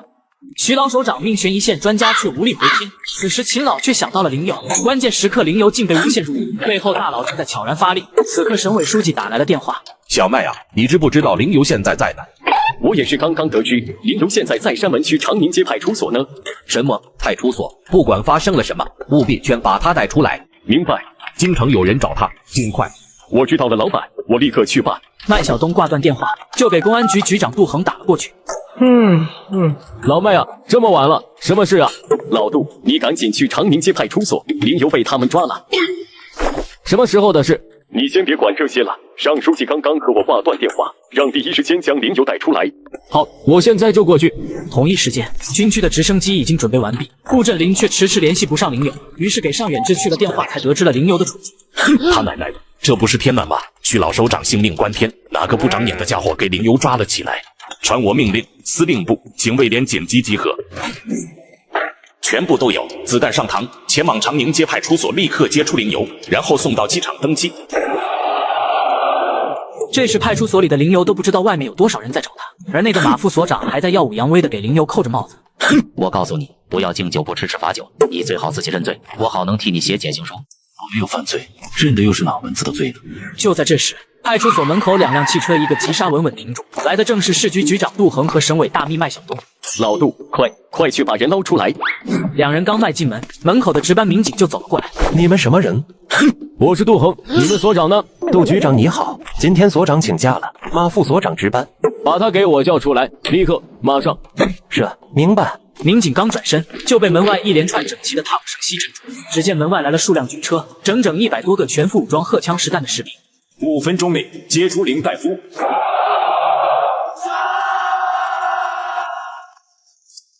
我是余阳市公安局局长杜恒，军区副参谋长郑芳。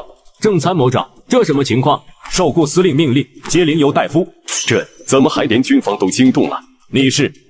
省委办公厅综合2处麦主任。省委大秘啊，麦主任你好，事关机密，我想你们来也是为了林大夫的事吧？既然都是一个目的，就不要多问了。真想掐死这个马建涛，大半夜的怎么给自己捅了这么大一个篓子？而此时审讯室里还不明所以的马副所长，还在滔滔不绝地冲林游威逼恐吓着。谁呀？毛手毛脚的，我特喵。请问您可是林游林大夫？怎么回事？不就是联系了小麦小东吗？省委大秘也没权利这么大张旗鼓的找军方的人来捞自己啊！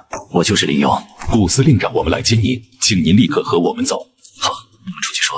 我的个乖乖，这到底是什么人呢？怎么军队的人都来捞他？还是受司令的命令来的？陈伟啊，陈伟，你可他娘的把老子害死了！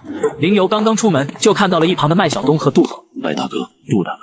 怎么样，林老弟，没受伤吧？有没有什么事？无碍，没事的。林大夫，我们抓紧时间，现在你就随我走吧。啊，对了，杜大哥，我妹妹还有我朋友还在里面，还麻烦你。林老弟，快忙去，剩下的事交给我就好，是非黑白我会调查清楚，到时候一定给你一个结果。谢谢。军车拉着警报，一路狂奔，原本需要将近1小时才能到达的军区机场，竟不到半小时就抵达了。顾司令，到底发生了什么事？小冷，京城的一位老首长身体出了问题，此刻正在抢救。勤劳命令，你务必第一时间抵达京城，病案都在直升机上，你路上看。好，快出发吧。这时的京城机场，周天东正翘首以盼地等待着江宁来的飞机。终于来了。林有手拿着一个文件袋走了下来。林大夫，情况顾司令和你讲过了吧？事过已迟，一案我已经看过了。林大夫，秦老让我告诉你，请你务必不留余力，这次就当他老人家买你一个人情了。让秦老放心，我林有尽当竭尽全力。车子来到雾溪山，到了。林大夫，你进去后言行举止尽量注意一些。我知道，周大哥放心吧。林游刚到客厅，就看见偌大的客厅里有很多人，秦老身后站着一个女孩，正是秦老的侄孙女秦娇。老爷子，小林啊，大概情况你都清楚了吧？保健局和京城医院的同志也在，你们研讨一下，拿出个方案。今天无论如何都不能让徐老给我去见马克思。而此刻，徐老的儿子，身为高法副院长的徐强看到林游后，也不禁心中一紧。刚刚秦老交代大夫很年轻，但也没想到居然这么年轻啊！我是病人的家属，我父亲的身体情况我是清楚的，有什么问题你可以问我，我父亲就拜托你了。您放心，我定当竭尽所能。病人在哪？劳烦你带路。和我来吧。二爷爷对这个年轻人的态度非同一般，而且对此人还很信任的样子。这人身上的气质给人一种云淡风轻的感觉，好像会让人徒增几分心安。林游和徐强还未进卧室，京城医院副院长张文华急匆匆地走了出来。徐老情况很不好，血压和心跳都在下降。听到这个情况的林游也不吭声，朝卧室跑了过去。这是谁啊？怎么跑进去了？此时房间内2名医生正要给徐老用除颤仪做抢救。快住手！徐老首长生命体征急剧下降，紧急时刻，医生决定使用除颤仪进行抢救。房门却突然被撞开，林游竟闯了进来。快住手！你是谁？我是秦老安排的医生林游。原来是治好秦老头疼病的那个年轻大夫，江云水的那个学生。病人此刻生命特征微弱，急需抢救，你为什么叫停？如果你们觉得自己能治，我可以不上手，你们继续。但如果让我来抢救治疗，那就要一切听我的。难怪那天江云水说他这个学生梦浪大胆，此刻一看果真如此。那要林大夫试试吧。麻烦把您的听诊器借我一用。此刻外面的人也都进了卧室，但都没有出声。房间里只有医疗仪器和呼吸声，气氛压抑且紧张。林由摘下了听诊器，拿起徐老的手，开始给徐老把脉。给我拿个毛巾或者纸巾。众人闻言都有些慌乱的寻找，而秦娇此刻却二话没说，将自己的丝巾递了过去。林由接过丝巾，取出针盒，抽出了那根金色细针。众人看到后纷纷震惊，只见那根金针很长，而且细如发丝，一般人想要扎人都成问题，所以更别说扎进穴位里了。林由用手在徐老的心脏处摸索了几下，就将金针刺了进去。细针没有丝毫弯曲，直直的全部进入了徐老身体，只留下了一个小小的针头。又将丝巾垫在了金针下方，随后又取出了一支较粗的银针，刺入了徐老锁骨下的一个穴位里，随之用手捻动一下银针，心脏那里的金针针头处就流出了淡淡的浑浊液体，一滴一滴的滴落在刚刚垫在下面的丝巾上。治疗很累，林佑额头已经布满了细汗。秦娇从口袋里拿出了一张擦口红的纸巾，犹豫要不要将这张纸递给林佑。这时汗水流进了林佑眼睛，秦娇见状赶忙帮林佑擦拭了汗水。谢谢。而这时徐老从心脏处流出的液体已经将那个丝巾打湿了大腿，仪器上显示的心跳血压有了明显好转，充分说明徐老已经脱离了危险。林由见差不多了，就拔出了银针，接着又一点点的拔出长长的金针。叫人去按方抓药，3小时之后清水煎半个小时再给病人服下。林由又拿起徐老的手诊了脉象，随后将脖子上的吊坠取了下来，从里面取出了一个药丸。瞬间众人就觉得异香扑鼻，让人觉得神清气爽。这是何物啊？这是我和我爷爷用7年时间走遍大江南北找到的几味稀有药材制作成的药丸，没有名字。我儿时戏称它为小神仙丹，因为爷爷说，纵使人已经咽气了，只要身体机能没有完全丧失，都能救起来再活上几个小时。林由说罢，将小神仙丹给徐老喂了下去，只见徐老眼皮竟然动了2下。老爷子眼皮动了。不，你好好休息吧，别说话了。天辉呀天辉，你总算又活回来了。之前听江云水和秦老夸赞林佑，还觉得是夸大其词，可现如今真是觉得一辈新人胜旧人了。药物正在梳理老人家的经络，还需要几个小时才能完全苏醒。大家都出去吧，让老人家休息休息。好，我们出去吧，让天辉休息。当下卧室里就只剩下林由和景明大夫。刚刚救人心切，小辈出言不逊，替您赔个不是。紧要关头，医生的第一职责是救人，你做的对，何错之有？无妨的。哈哈，后生可畏啊！介绍一下，这位是京城医院的张文华副院长。张院长您好。之前我还在好奇，为什么秦老力荐你来，但现在我了然了，思路清晰，手艺高，长江后浪推前浪啊！您过奖了，我们稍后再续。小玲，你快去歇息吧。是啊，刚刚定是费了很大的心神，快去休息一下吧。好，那我先行告退。转身来到客厅，徐老儿子徐强上前一把抓住了林由的手。林大夫，真是多亏你了，救了我父亲一命。医者本分，徐先生不必多礼。小玲，你过来坐，病人的情况应该不会反复的吧？放心吧，老爷子，日后注意调理，相信徐老的身体会更加健康的。累坏了吧？今晚就去我那里歇息。那林大夫，接下来有什么需要我们家属做的？按照我的药方，把药抓回来后，大概凌晨2点就必须老喝下。这些事情屋里医生们就能做到，明日我会来复诊。那林大夫就早点休息吧，如果有什么问题，可能还要讨找你。好，有什么问题，你随时联系我就好。既然天辉没事了，那我们就都回去吧。林由很快来到了秦家。小玲，让天东带你到2楼的客房去住，快些休息吧，今日辛苦你了。二爷爷，我也在2楼住，不方便吧？又不是在一个房间，有什么不方便的？哦，对了，这是我侄孙女秦娇。秦小姐你好，刚刚多谢了。没关系的，不用客气。明日我早早为徐老复诊，就在这里睡一夜。老爷子你们也快去休息吧。这像什么话？你不用理会他，都是被我们惯坏了。二爷爷我没有。不要拘束，我在云岗村你家里的时候都很随意，你来到我这里也不要把自己当客人嘛。听你老安排。林大夫，和我上楼吧。林由随周天东上了2楼，留下了1楼的秦老和秦娇。你呀，太失礼了吧！我不是那位意思的，二爷爷。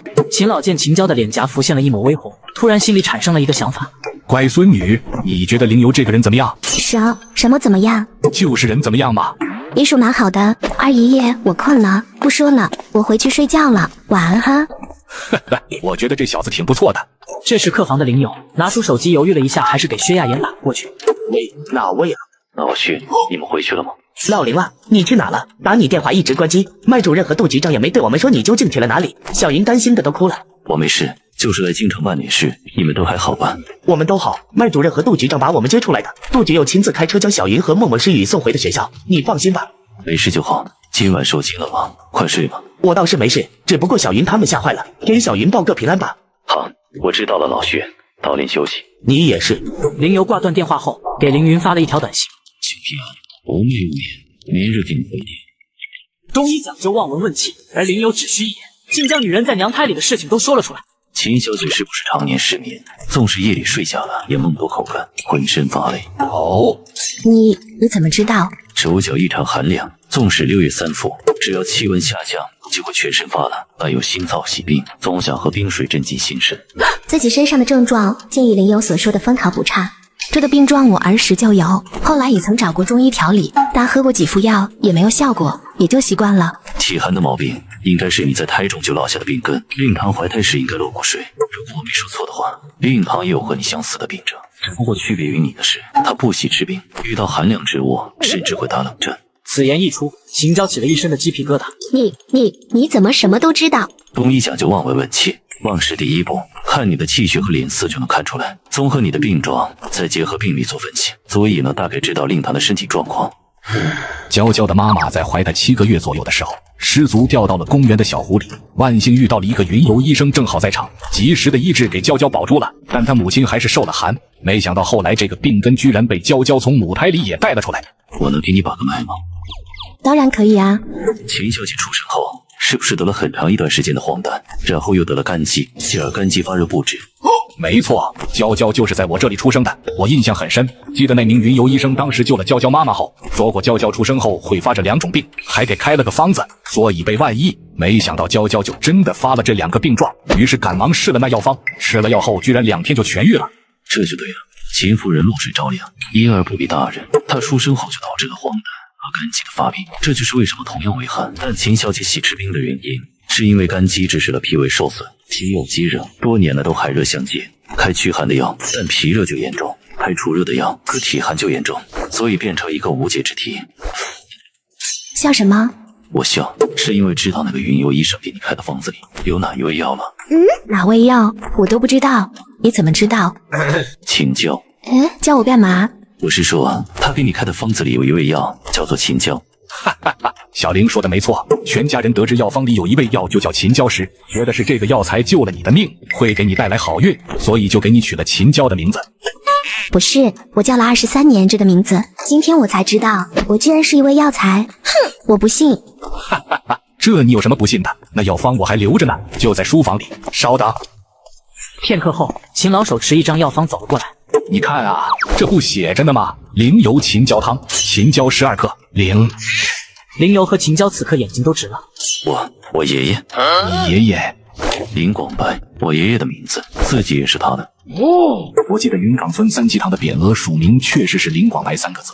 哈哈哈哈，缘分都是缘分啊！秦家和林家竟在20几年前就有此等渊源。林友也一时语塞，不知道该说什么好了。秦娇更是被一连串发生的事情让他觉得自己是不是还没睡醒。不知不觉中，你林家爷俩竟然救了我们秦家3条命。古代有个话怎么说来着？救命之恩当以身相许。我看啊，老爷子，时间不早了，我先去给徐老复诊，等周处长回来，再让他陪你过去看望徐老吧。大乖孙女，对了，二爷爷，我还没睡好，上去再补个觉。你们，林友走进徐家客厅，徐强正在沙发上微起，听到响动睁开了眼。林大夫来了。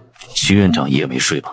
终是放心不下，林大夫先坐。徐院长叫我小林就好。哈哈哈，小林，我看你和我儿子差不多大的年纪，现在在哪家医院还是哪个保健系统工作？我目前不在卫生系统工作了，在家乡村庄里，我爷爷留下了医馆里坐诊。真是屈才了。我一会给徐老再扎一次针灸，会醒过来的。只不过这次病得比较重，日后的恢复还需要点时日。但我敢保证的是，不会再有生命危险了。我都不知道怎么谢谢你了，费心了，小林。医者本分而已。再说秦老发令，我怎么敢不尽心啊？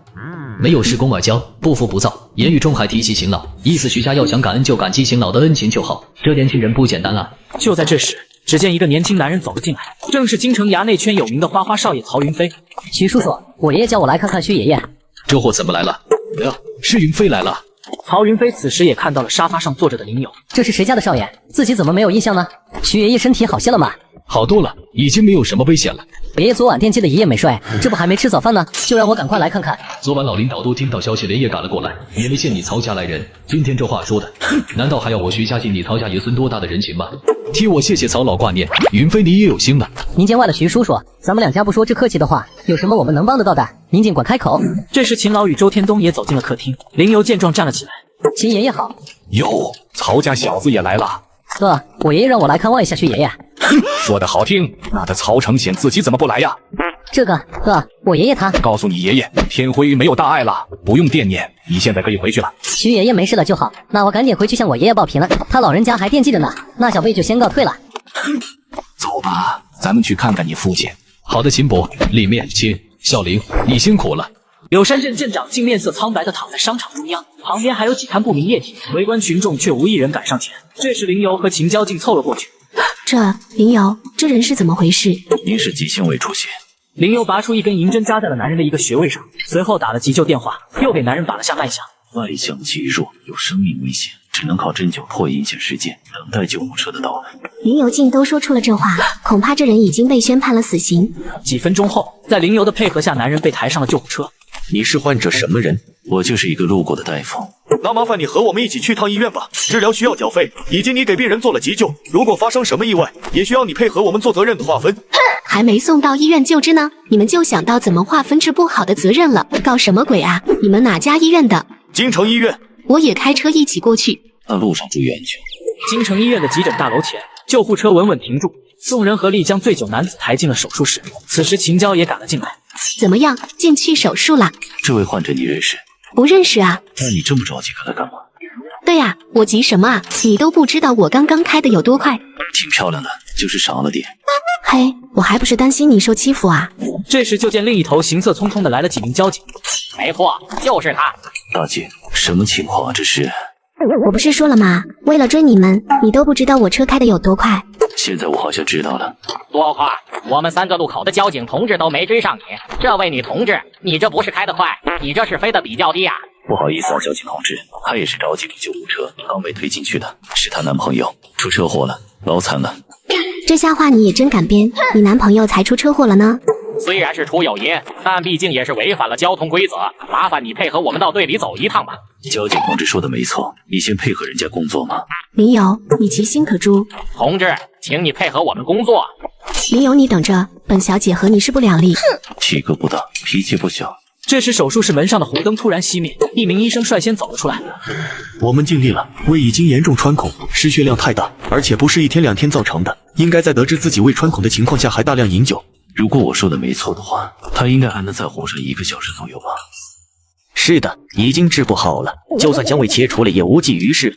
我知道，我能和他聊聊，毕竟他现在一名家属都不在。我想知道他的遗愿是什么，免得他有遗憾。见一面倒是可以，不过他深度醉酒，刚刚的麻药劲也灭过，醒不过来的。没关系，我有办法。我和你们的张文华副院长认识，你可以和他请示一下。我叫林勇。行，是这样吗？那我请示一下张院长。我已经向张院长请示过了，他同意您的做法。刚刚不知道林大夫的身份，请您见谅，毕竟我们也是照章办事。哪里，辛苦您了。随后两人来到了病房内，还从来没有听说过有办法给病人解酒与解麻醉，我倒要看看此人到底有什么本事。只见林由拔出了3根银针，分别在醉酒男子的3个穴位上扎了下去，又拿出了一个小瓶，放到了男子的鼻子下。只见几个呼吸间，醉酒男子竟缓缓睁开了眼睛。我的天啊，这也太神了吧！这就醒了。能不能麻烦您给他熬一碗姜汤？好的，我这就去。你是谁啊？我叫林游，是一名大夫。你在商场倒下了，这我给你送来了医院。谢谢您了，我自己的身体我清楚，我活不了多久了。我很惭愧，身为医生却救不了你。不，人各有命，我早就预料到了自己有这一天，只不过没想到来得这么快。既然清楚，那你为什么还要过量酗酒啊？男子眼睛流下了一滴泪水，但随后又苦笑了起来。身不由己。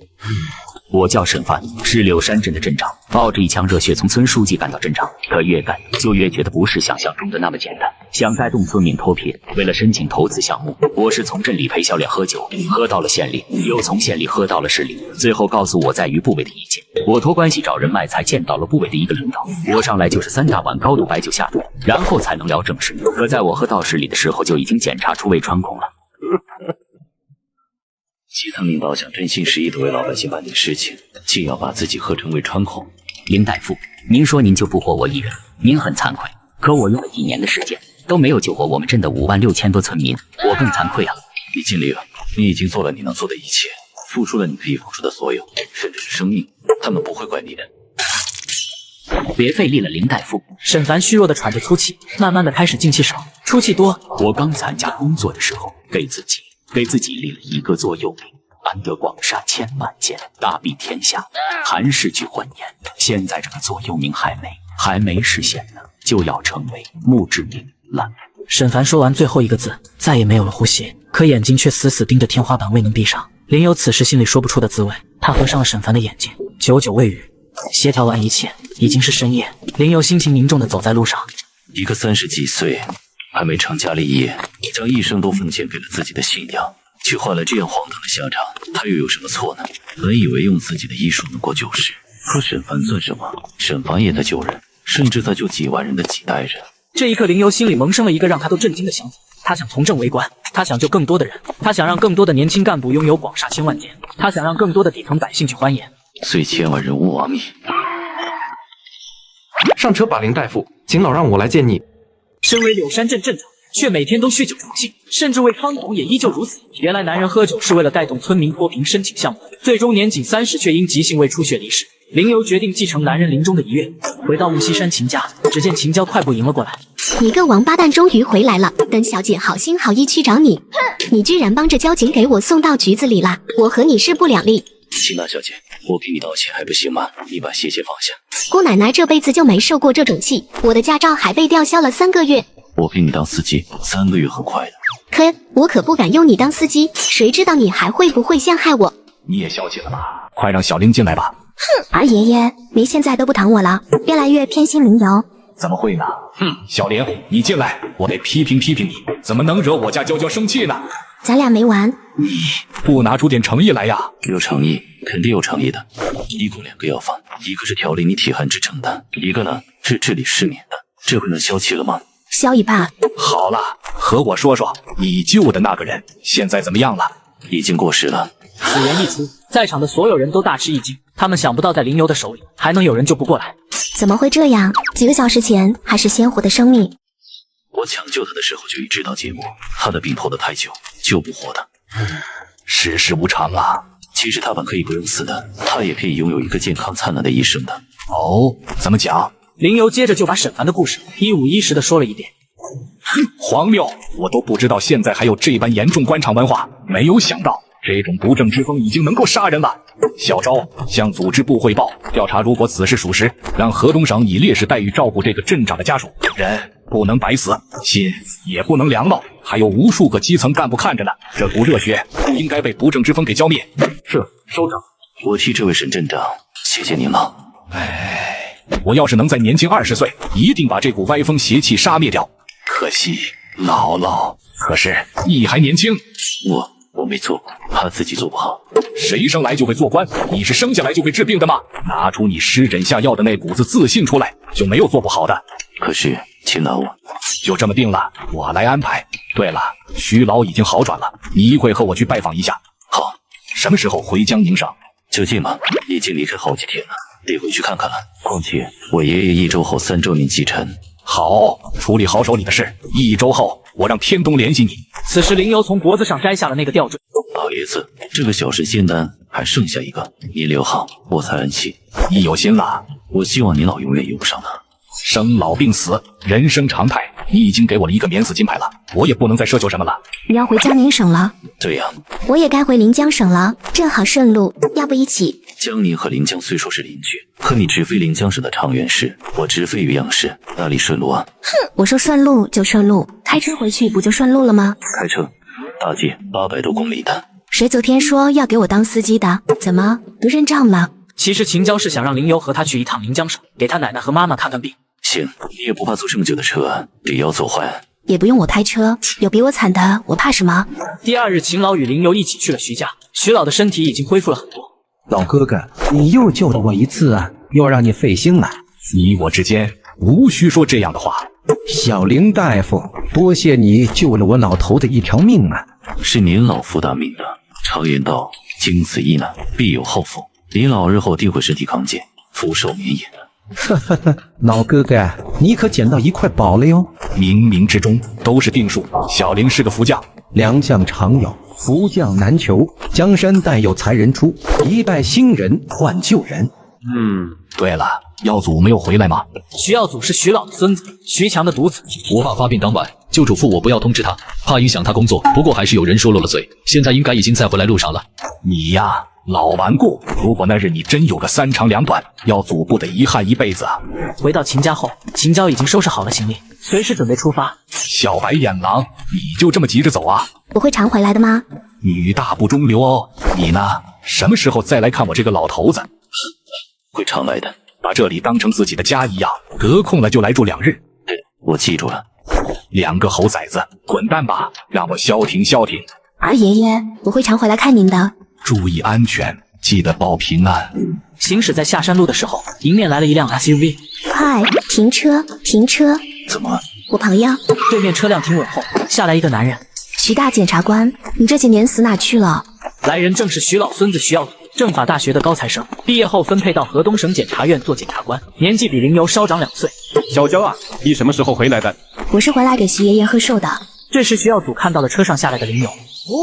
男朋友。滚蛋！这位徐耀祖，我发小徐老的孙子。这位林由，赤脚太傅兼本姑娘的司机。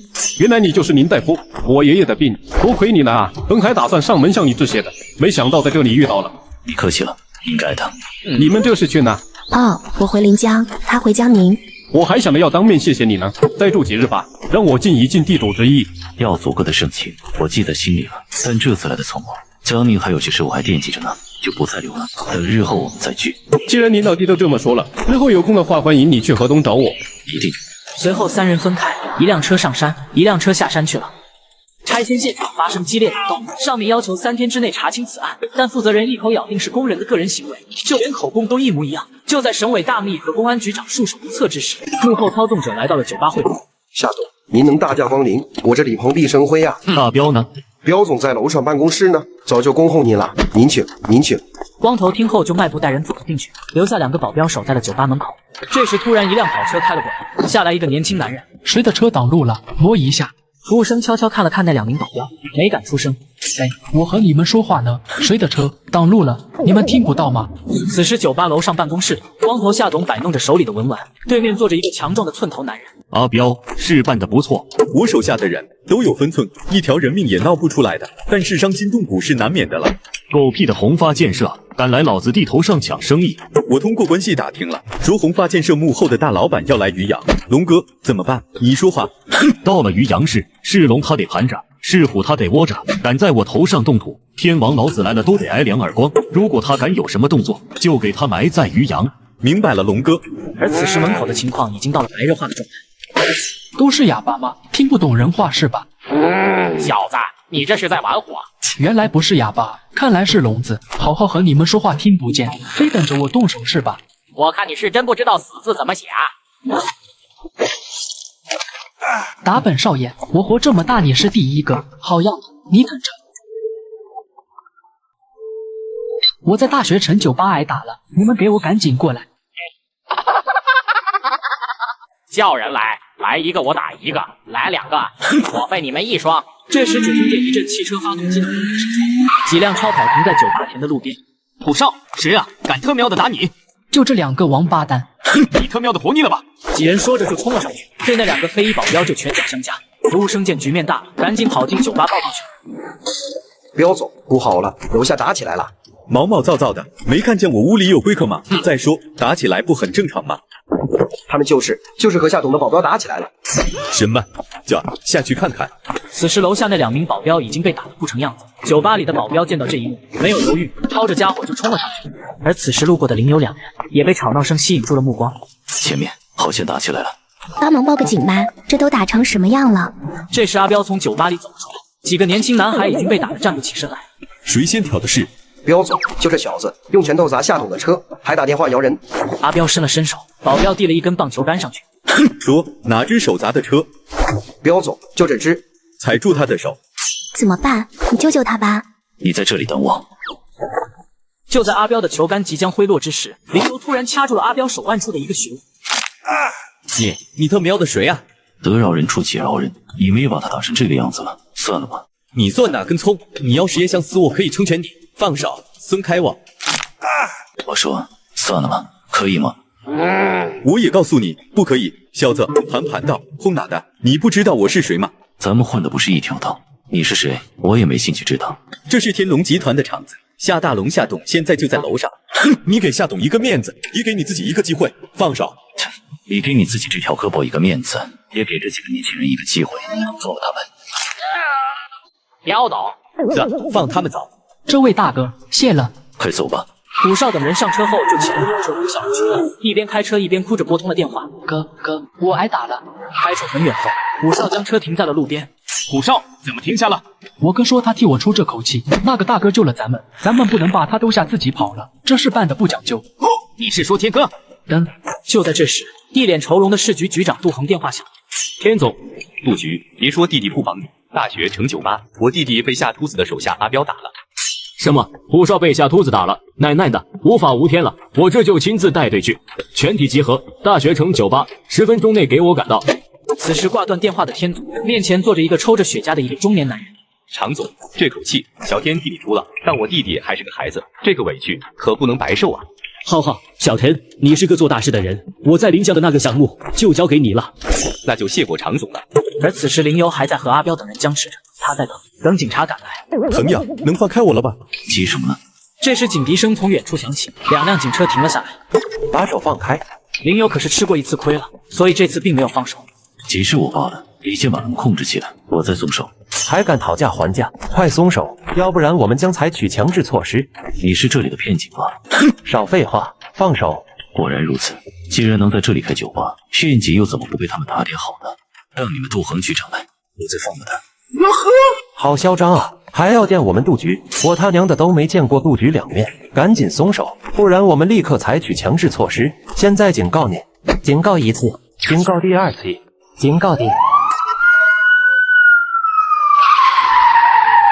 地头蛇称霸一方，为非作歹。林游上前阻止，没曾想骗警也已被对方收买。就在这紧急时刻，数辆特警车疾驰而来，多个手持荷枪实弹的反恐特警端枪走了下来。为首之人正是市局局长杜恒。全都给我控制起来！这嘴怎么跟开了光似的？杜大局长怎么真来了？杜恒走上前时，一眼就看到了林游。林大夫，林游松开了阿彪的手，2名特警直接上前控制。快住手！特警随即也就明白了情况。杜局，林老弟，你怎么在这？惭愧，又多管闲事了，每次都要杜大哥来收拾局面。哈哈，这是美德啊，林老弟，只不过要保护好自己，别让自己受到伤害就好。谢了，杜大哥。此时虎少等人听到警笛声也赶过来。杜局，你得给我做主，这帮人要废我一只手。这群王八羔子，放心吧，我肯定让你满意。虎少看到林游后直接鞠了一躬，谢了哥，救命之恩，没齿难忘。举手之劳，不必挂惜。哈哈，这个是林游，林大夫。林哥，我记住你了。让你动手的朋友去配合调查。好。接着杜恒又迈步走到阿彪的面前。阿宝，你老板在楼上吧？杜局，你奈何不了我老板，你这是在玩火。哈哈，是吗？带走。阿彪是个人物，好生对待。杜局长，好威风啊！秉公办事罢了。哈，手下人小打小闹，关进去教育就算了，可得给我照顾好了。明天出来要是受了什么委屈，我可不答应哦。怕是出不来了。杜局，你可知道自己在和谁说话？你在渔阳20多年的所有罪状都在我办公室里锁着呢，也是时候让他们出来见光了。就凭你！哈哈哈，夏董啊，你可知道今天你打的那个小年轻是谁？谁又能怎样啊？他是小虎。我他娘的还是大龙呢？小虎怎么了？会飞啊？他姓尚。杜恒，你在这他娘的和我对联呢？我还他娘的姓夏呢？姓尚多傻啊！哈哈哈，大龙啊，省委大楼老板以上坐着的也姓尚。此言一出，夏大龙的脸色凝固住。带走。此时省委大楼办公室内，尚远之脸色阴沉的吓人，随后拨通了一个号码。你们可以准备行动。渔阳市公安局。林老弟，多亏你了，事情才没恶化。哪里，我是个大夫，对于智智打斗升级和抢救病人来说，我觉得还是智智打斗来的轻松些。哈哈，这2次让老弟你受委屈了。于阳的治安情况，老哥哥惭愧啊。据我所知，杜大哥上任不到2年，有些事拔树萝卜带出泥，我理解你的难处。怎么了，老曼？杜吉，老板已经到你办公室了，你快上来一趟。我这就来。林老弟，辛苦你了，我这不一定要忙到什么时候。过2天，哥哥我给你白酒压惊。杜大哥快去忙，我们就先走了。有什么我能帮助到的地方，你尽管联系我。来到办公室门口，杜恒清了清嗓子，整理了下衣服，便敲响了门。进来吧。此时，省委书记尚远志正坐在沙发上吸着烟。尚书记，我问你，小虎怎么会那么巧，在今天去了夏大龙的场子？杜恒沉吟良久，又看了看一旁的麦晓东。我问你话呢，看他做什么？是小天。逆子啊，按计划进行，你们先出去吧。是。尚远志随即拨通了一个备注小天的号码。尚书记，这么晚了，怎么想起给我打电话了？是你安排小虎去的那家酒吧。哦，我当什么事呢？我就和小虎说，他喜欢的那个女同学今晚在那，别的可什么都没说。尚小天，你怎样对我都可以，别波及你弟弟好吗？注意，我叫陆小天。儿子，够了，就到这行吗？别这么叫我，你不配。还有，就算没有那个叫林游的小子出手，我也已经安排了人阻止。放心，我不会让你的宝贝儿子变成残疾的。没什么别的事就挂了吧。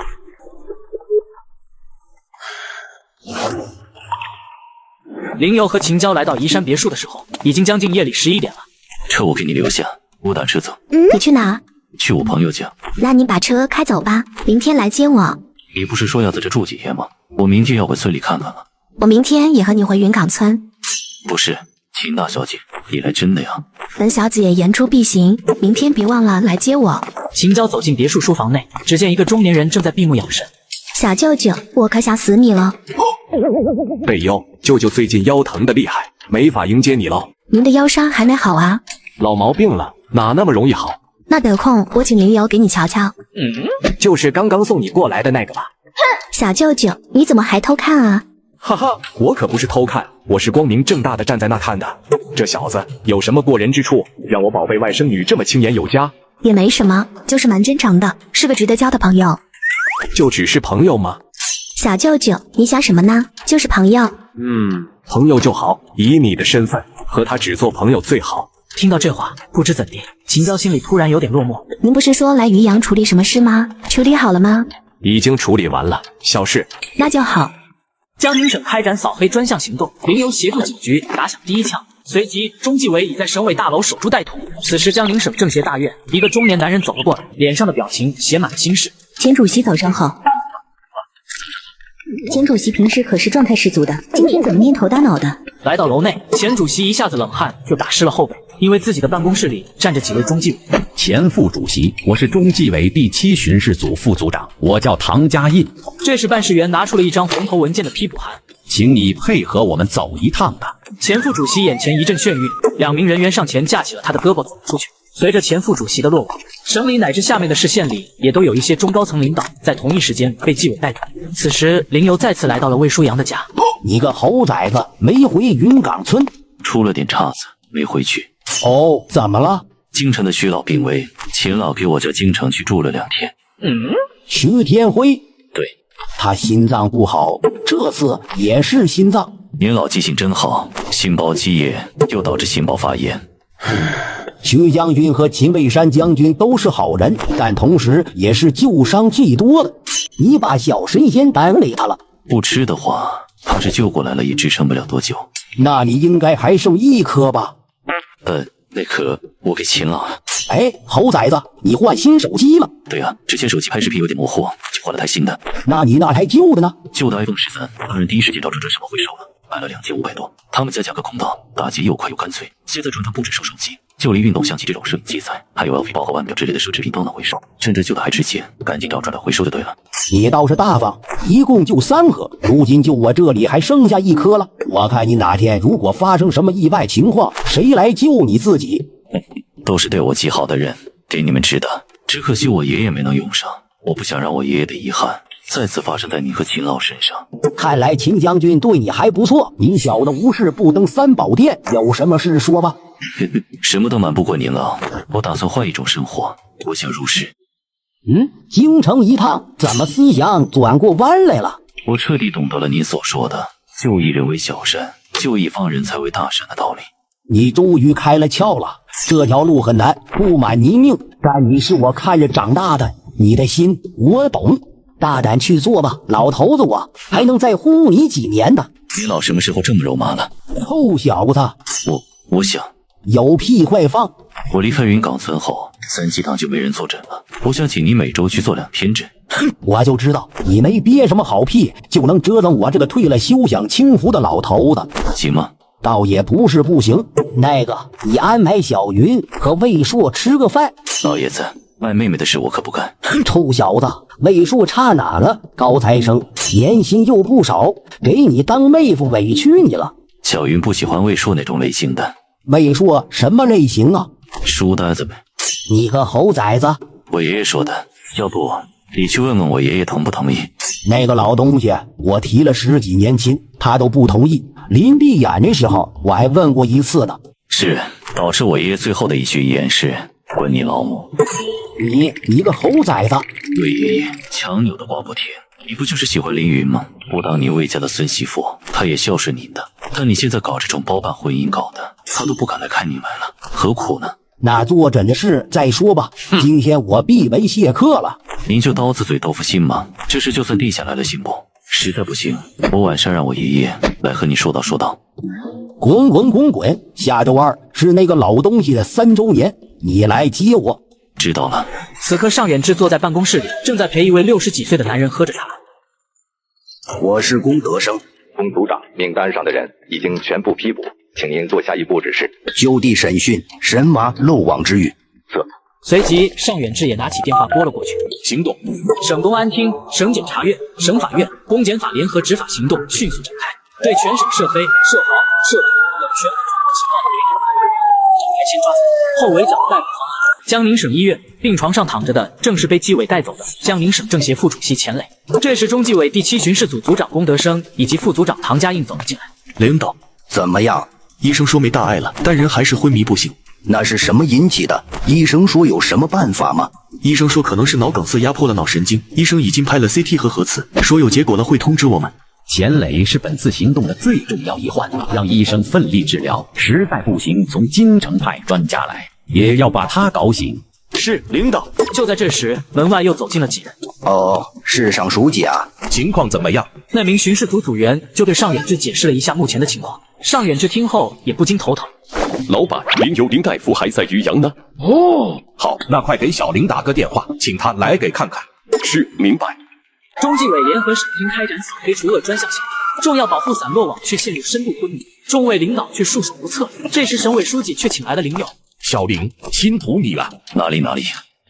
尚书记，这位年轻人士，这位是林有林大夫，别看他年纪轻，可医术很好的。小林，这2位是龚组长和唐组长。2位领导好。这尚书记怎么找了这么个年轻人过来？现在时间紧迫，可不容再耽误了。林友走到了病床边，给钱磊搭了搭脉。小林怎么样？小毛病，能行。哦，小林大夫，那就快给医治吧。是扎针灸还是服药？看看有什么我们能配合的。都不用，助力就治。什么？不啊！林友上前在秦娇耳边低语了几句。这么多大领导都在，你自己怎么不去？哼，我不干。快，都看着呢，别砸咱们招牌。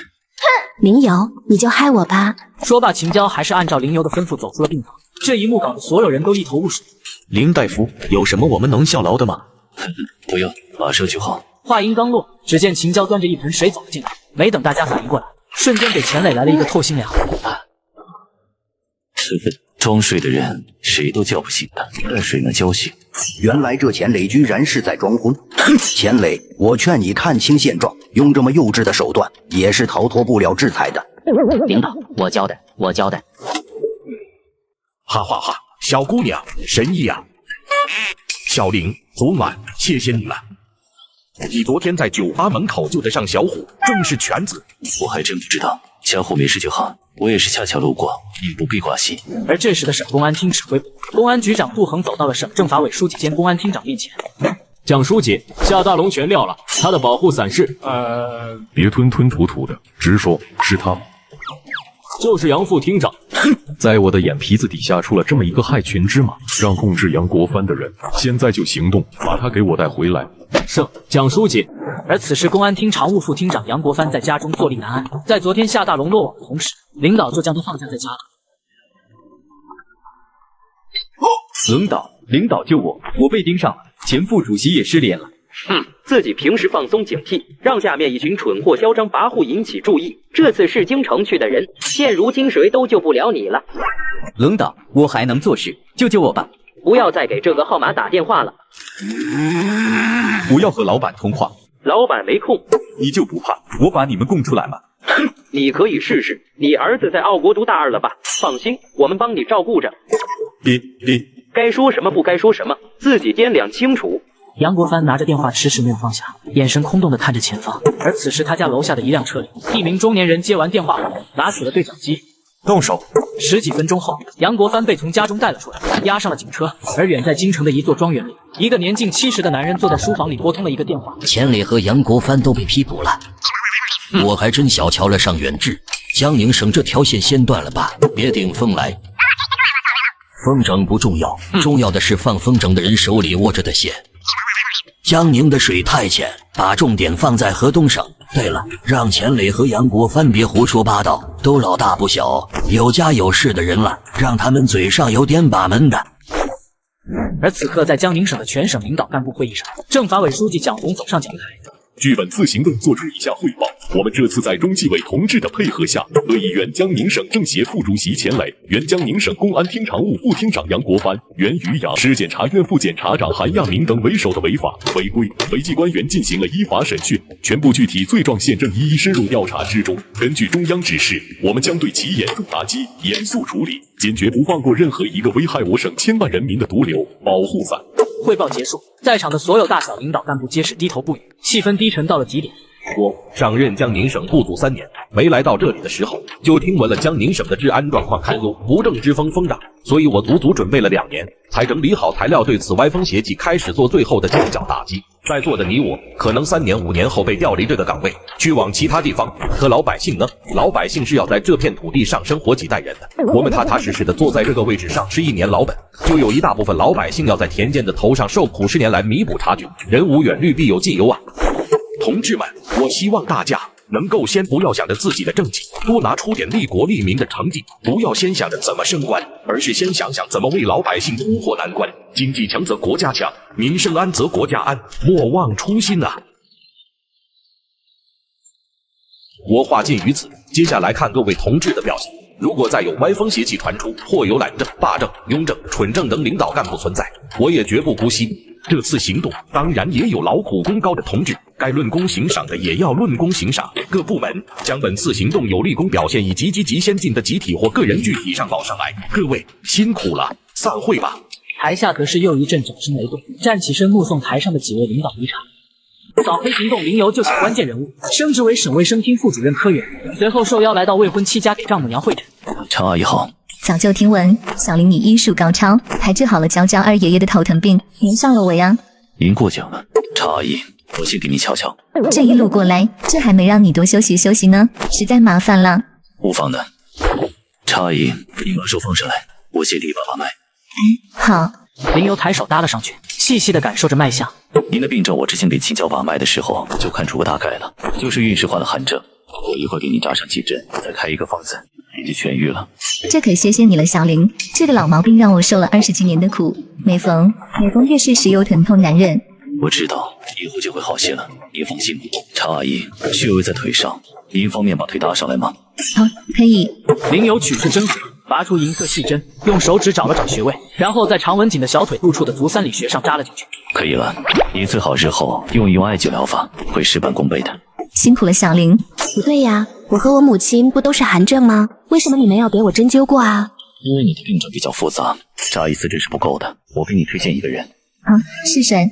你们长垣市有一位针灸手法很不错的中医大夫，是一位老奶奶，就在太和区16中学附近的一家中医诊所坐诊，1周就出诊1天，请教的病从共灸3次，再配合我给她开的药，也就能痊愈了。这位老奶奶1周就出诊1天，能排上队吗？你到那对她说，你是林广白孙子的朋友，他应该会对你特殊对待一些的。难不成你爷爷和这位老奶奶还有什么故事不成？到那里不要多打听，照我说的去做就行。林广白这个名字好像很熟悉，但又想不起来在哪听过了。哎呀，就是在您落水后给您急救又开方子救了我命的那个有义先生啊！你原来是那位先生的孙子，我很感激你爷爷，是他保住了我们母女的命，真是有缘啊！可能我爷爷他在天有灵，心有遗憾吧，才指引我认识了你们，结了他一桩夙愿。小林，谢谢你们。您客气了，阿姨。对了，奶奶现在方便诊病吗？要不先歇息吧，太辛苦你了。没事的，治病要紧。方便的话，我们这就上去吧。可真是麻烦你了，这边请。随即三人来到了2楼房间内，只见一位老太太躺在床上。奶奶，我都想您了，我也想我家娇娇了。那这是林友，就是我和您说，我二叔很看重的那个小林大夫，今天特意来给您看咳嗽的毛病的。辛苦了小玲，有怠慢的地方，你见谅。哪有，你老客气了。奶奶，我给您把个脉吧。好。老太太伸出手后，林由搭手细细品着脉象。按理说，咳自然是由肺引起，而肺咳自然也是因为气管支气管后破壁的并发作为起因。但奶奶您的病灶皆不在我说的之江里。那不然是什么？如果我没看错的话，奶奶的咳病应该是近几年才严重的。也就这2-3年。每逢秋日咳重，而其他季节并没有此状吗？对，每到入秋就开始咳得厉害。奶奶在年轻时是不是在这个季节遇到过人生的重大变故，或者亲人离世等悲痛之事？那年刚入秋不久，我就接到松柏的父亲在战场上牺牲的噩耗。随着年纪越来越大，这些往事总会不自觉地涌上心头，甚至很多时候会被噩梦惊醒。这才是病灶。肺属金生水，《黄帝内经·素问·阴阳应象大论》一篇中云：在脏为肺，在志为忧。这就说明了金阳的特点是为忧。如果说气机运行向外向上，那便是发散的；如果气机运行向内向下，那便是收敛的。所以在《素问·举通论》也有云：为则气消，这就恰好符合了金行速降收敛的特征。所以背忧属金，方为肺之。林由这话说的在场人一头雾水。林由，说点能听懂的。你不要说话。小林的意思是，你奶奶的咳病是被上游撕上来的。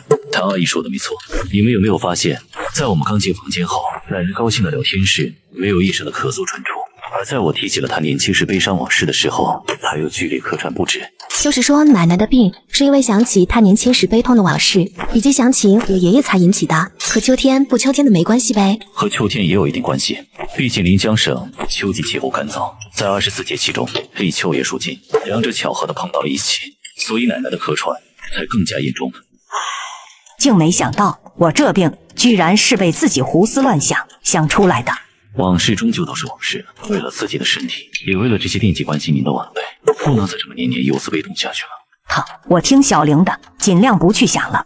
小林真的是不知道怎么谢谢你才好。常阿姨，您再这么客气，我都不知道怎么好了。开了1路车，肯定饿了吧？我这就去做饭，今晚就在家里住下吧。不用麻烦了，常阿姨，我一会儿就回渔阳了。你这孩子这么急着回去干嘛？那饭总得吃一口吧？是啊，就是再忙也得吃了饭嘛。照你和奶奶这么一说，还真有点饿了，让我吃了饭再走。这才对吗？我现在就下去准备。林由在纸上写了一个养肺补气的方子，然后交给了秦娇。明天开始，让奶奶每天按时服下，1周痊愈。省委书记举荐的医疗系统人才，省卫生厅厅长亲自泡茶等待，没曾想竟是个眉眼带着学生气的村医。麦主任啊，这位啊，就是林由，小林大夫。我给你郑重介绍一下，这位就是咱们江宁省卫生厅的朱子健厅长。一听到林由2个字，朱子健心里重视了起来。现在江宁省卫生系统，谁人不知这个林由是上书记亲自点的将，硬是从小小的云岗村卫生所临时大夫，直接提到了卫生厅的副主任科员。朱训长您好，我是林由。没想到林大夫这么年轻，年少有为呀！欢迎你来到我们江宁省卫生厅，日后还请朱厅长多多指教。好说好说，来坐下聊，给你们尝尝我新得的好茶。云雾绿茶确实是好茶哦，小林也懂茶，只是知道些皮毛罢了。恰巧在几年前，我余游到西江省，喝过一次这云雾茶。确实是我西江省的一位朋友寄给我的。那个朱厅长，林游的具体职位厅里决定出来了吗？小林是个人才，你可得人见其才，不能大材小用哦。在尚书记对小林的工作安排下达后，我厅决定将小林先纳入到省里直接领导，临时成立爱卫办督察指导小组，主要负责下面各市县的创卫指导和监督检查工作。等到创卫结束，我再对你的职位重新安排。哈哈哈，朱厅的安排自然是合理合规的。有幸得各位领导抬爱，我接受组织的安排。年轻人就是要有这样的工作性质。小林啊，我是很看好你的。两人下楼后，林老弟，你之前也在省医院工作过的，工作是一方面，人情世故上又是一方面，在某些时候，会做的不如会说的。无论发生什么事情，随时告诉我，哥哥绝对不会含糊。多谢哥哥的提醒，我记下。对了，林老弟，尚书记要见见你。本就打算要去当面向尚书记致谢的，但又怕领导没时间。那走吧。随后两人来到了省委书记尚远志的办公室。浩浩，小林来了，快坐。老板，我先回办公室了，你有事叫我。你先去忙吧。小林啊，卫生厅给了你一个什么职务？爱卫办督察指导小组办公室。不，全国的爱国卫生运动又开始了，这项工作很重要，也很磨练人，有信心做好吗？都说万事开头难，但万丈高楼也是平地起，我会尽全力去做的。我看好你，都多亏了领导您对我的信任。你肯定也认为我提拔你是因为你救我那个不争气的儿子，错了，在你身上我看到了一种韧劲，一种嫉恶如仇的精神。而江宁省现如今良莠不齐，泥沙俱下，又经历了前段时间的一次大清洗，正是纳入新鲜血液的时期，所以我急需你这样的人才，能够在不久的将来如雨后春笋一般开满江宁省的每一处土地。尚书记竟有如此心胸，是我格局小。而至于你与秦老的那层关系，说实话，我是个草根书记出身，很多时候在京中好的政策与项目上，我跑步都抢不过他省有人脉背景的主管，所以之前动了些私心。今天就咱们俩，我向自己做个检讨。尚书记，你言重了，我的心和您是一样的，都希望我省的百姓能够在我们的努力下变得安稳富足，幼有所学，中有所业，老有所依。起初我还以为你会像第一次那样拒绝我呢。上次是我狂妄了，您宰相肚里能撑船。年轻人有傲气有底线是好事，至少不会轻易被腐蚀。我希望你能够在利益和诱惑中永远坚守着自己的那份骄傲和底线。我谨记于心。而在这时，一座建筑工地里，省委书记儿子尚小天走在施工现场。陆总，咱们第一期目前正在打桩挖地基，半个月内保证将主体框架做起来。强抢时间，24小时施工，10天内我要看到效果。这，陆总，现在工人已经2班倒了，半个月内都已经很吃力了。那是你的工作，我要的是结果。好的，陆总，我尽量。是必须。好，石台，我给您成果。听罢，尚小天留下了工地上的一众人，扬长而去。哥，接下来我们去哪？我要再去拜访一个领导，忙完哥就带你去玩。哥，停车，快停车！林友哥，林友哥，原来是小虎啊！好巧啊，林友哥，没想到在这里遇到你了。小虎，这位是？哦，这是我哥。你好，林大夫，我是陆小天，我随母姓。你好，我这弟弟年轻气盛，上次的事真的谢谢林大夫的救命之恩了。哪里，陆总言重。那林大夫就不耽误你时间了，等有机会一定到我这里喝杯茶。林友哥再见，有时间找你玩。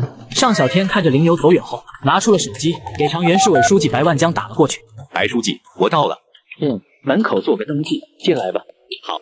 副科级领导来到5星级酒店吃饭，酒店保安却趾高气昂，甚至还当众将其拦下，只因林游开的是一辆2手汽车。这里不许停车，把车开走。这里不写着公共停车位吗？你也不看看自己开的什么破车，我们的停车位只供我们酒店 VIP 客户，你这破车影响了我们酒店的形象。林游没有理会保安，就径直往酒店门口走去。哎，我说你这人怎么回事？不是让你把车开走吗？你听不懂人话是吧？我来你们酒店吃饭，车都不能停。你来吃饭？你知道我们这是什么档次吗？看你开的那辆破车，再看看你穿的，你吃得起吗你？我要见你们领导，投诉你。领导没空，爱哪投诉哪投诉去。我告诉你，今天只要我在，你就进不去这个门。而这时维曼克的大堂经理听到吵闹声走了出来。吵什么呢？成何体统？尤经理好，尤经理，这人在咱们酒店闹事。先生，我们这里是公共场合，请您注意您的素质。您是经理对吧？请问您调查清楚是怎么回事了吗？就让我注意素质。你们酒店的员工又做了什么？我们的员工我们自会处理，而且我们这里是会员制酒店，非本酒店会员的，我们并不接待。你这人究竟是怎么练就出这副可以用最客气的语言，却说出这样不屑的语气？我说你这人怎么回事啊？张总，一点小事，我正在处理的。张经理，好久不见。哎呀，原来是林总，大驾光临啊！怎么也没提前和我打个招呼，我好做接待工作啊。可不敢，这维曼克的庙门太大，我这小佛啊不敢进。是灵游可是秦大小姐重视的人，真得罪了这尊大佛，自己不得卷铺盖走人啊！瞎了你们的狗眼了！我没和你们说过林总来维曼克要按照最高标准服务吗？你们怎么搞的？能不能干这份工作？不能干，都他娘的给老子滚蛋！我想订一间包房，大概4、5个人，不知道张经理可以吗？瞧您这话说的，我立马让人将咱们酒店最好的包房准备出来。还不快去把弄春柔厅准备好！今天林总要是对咱们的服务有一点不满意，就都收拾东西滚蛋吧。林总，您快请进，我陪您先去茶室喝杯茶，慢慢等您朋友。陪着林游来到酒店内，张忠臣就殷勤地为林游泡茶。这个林总，今天真是不好意思了，是我工作没做到位。林游端起茶杯喝了一口，看都没看张忠臣一眼，张忠臣则是冷汗不断地从后背流下。张经理不必如此，你可能有你的用人之道和获利方式，但我林游不买这账也是我的权利，因为那不是消费者和商家之间的规矩，只是你张经理自己的规矩罢了。是我的问题，这是我的问题。我今天只是你维曼克一个普通的消费者，有些话不是我该说的，我林老人自然也不会多嘴，今天只要你们照顾好我的客人就可以了。林总大人有大量，不和忠臣我计较，我先以茶代酒，敬您一杯，一会客人到了，我定要去敬上杯酒的。张总，包房那边已经准备好了，贵客可以过去了。林总啊，这个是我们餐饮部的黄经理，一会有什么需要的，尽管和他说就行。当然，我亲自服务也是没有问题的。这位是林总，咱们酒店以后的座上宾，一定给我服务好。那就劳烦黄经理了。林总尽管吩咐，都是我们应该做的。您这边请。黄经理带着林游来到了那间弄春柔厅，这是一个中国风的精致包房。黄经理，弄春柔厅林总的贵客到了，准备接待。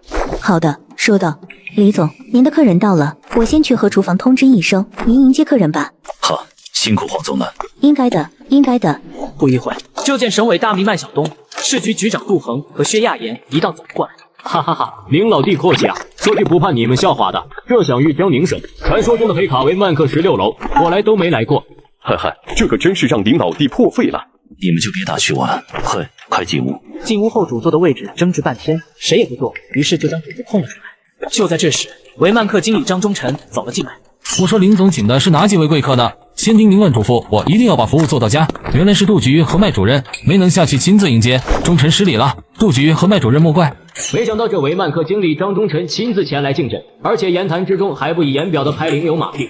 哈哈，张总生意繁忙，哪能让你来亲自迎接嘛？要赢的，以后只要杜局和麦主任光临，忠臣一定亲自迎门。这时黄经理拿进来10瓶白酒，一看瓶身就是贵毛的瓶子，可却没有商标。自家酿的粮食酒，不值钱，但是口感不错。今天要不几位领导尝尝这个？这不行，这太让张总破费了。自家老娘酿的，有啥破费的？走是按照原价付了吧，也不能当着麦小龙等人的面一直争执，不能辜负了老娘的手艺。多谢张总了。忠臣在这里祝各位领导步步高升，扶摇直上。我干了，大家浅尝即可。照顾好各位领导。这段时间大家对我林游的帮助，我就不多说了，都在这杯酒里了。大家都是兄弟，见外的话以后就不要说了。是啊，今天就只喝酒，很好，很好。奥利给，干了兄弟们！酒过3巡，菜过5味后，大家喝的也都有点多了。这身体啊，绝对是革命的本钱，只有身体健康了，才能更好的为人民服务嘛。那今天这个场合又有这2位名医在场，正好也给我俩瞧瞧身体。还真是，今天2位大神医就给我和老麦看看这身体啊，出没出什么乱子。我可不敢称名医，学艺不精，还是让我们林神医出手吧。市局局长和省委大秘齐聚维曼克，竟只是为了找林游诊断脉血。大老爷们局长还被诊断出了喜脉。杜大哥有喜了，是喜脉。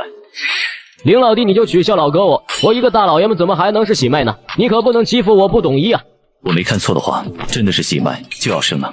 哈哈，你可真能拿你杜哥开玩笑，他要是能生孩子，可真是创造人类奇迹了。此喜脉非彼喜脉，此生也非彼生。看来下一个要请求的就该是杜大哥了。林老弟，你不会是说老杜真的假的？嘿嘿，还不确定呢。副厅长的职位空出来一个，于是前天蒋书记在与我谈话中暗示过要给我加担子，这不还没个一定呢。我也没敢声张，怕闹了笑话，可没想到被林老弟把脉给把出来了。老杜啊老杜，你可真能沉得住气，居然连我都瞒。为时尚早，人命没下来之前都是未知数呢。杜大哥，心慌心悸、精神涣散的毛病，是不是得以解脱了？还真是，感觉心里舒服多了，像是一块大石头落了地。仇是能压得心头发抖，其实也是一样，人的情绪就是这般，不发泄出来就容易逼出毛病。受教了林老弟，你的医术以前只是听说过，没见过，今天我老杜是真服了。入职当天，林游便被紧急抽调执行外勤任务。同志们，接到通知，有群众举报锦春市的一家企业工厂对于我们此次创卫造成极其恶劣且负面的影响，所以我们得突击一趟。龚厅长，需要联系锦春市的市领导或者卫生环保部门协同调查吗？四部两职，先突击检查了再说，不要打草惊蛇。出发。四部即是不发通知、不打招呼、不听汇报、不用陪同接待，而两职则是直奔基层，直插现场。高速路上，一辆中巴行驶在前往江宁省锦春市的路上，而此时的锦春市高速路出口，市长已经在等候了。消息准确吗？是内部的同志给的消息，说督察组的车1个小时前就出发了。事情安排的怎么样？放心吧，市长，都交代下去了。车上，督察组工作人员半抬起了屁股，伸着头看了出去，好像是锦春市政府的人。果然，这世上就没有不透风的墙啊！车下了高速，锦春市市长赶忙走了过来。龚厅长一路奔波辛苦了。哈哈，怎么还劳烦胡市长亲自站在这风口等着呢？折煞我了呀！应该的，龚厅长能抽出时间到我们锦春指导工作，这是我市所有干部群众求都求不来的。龚厅长，您的车跟着我们车走吧。那好，前面带路吧。车队起步朝市区出发，龚秉义坐在那里思索着。那个小莲还有小新，你们在路边下车，去举报内容里提到的那个地方，先过去查看情况，一旦消息属实，立刻向我汇报。好，去吧。林有两人下车后上了一辆出租车，便朝着西华工业园区而去。师傅，这路上的出租车怎么这么少啊？今天上午临时接到通知，车辆年限超过3年以上，尾气排放量大的都禁止上路。这是为什么？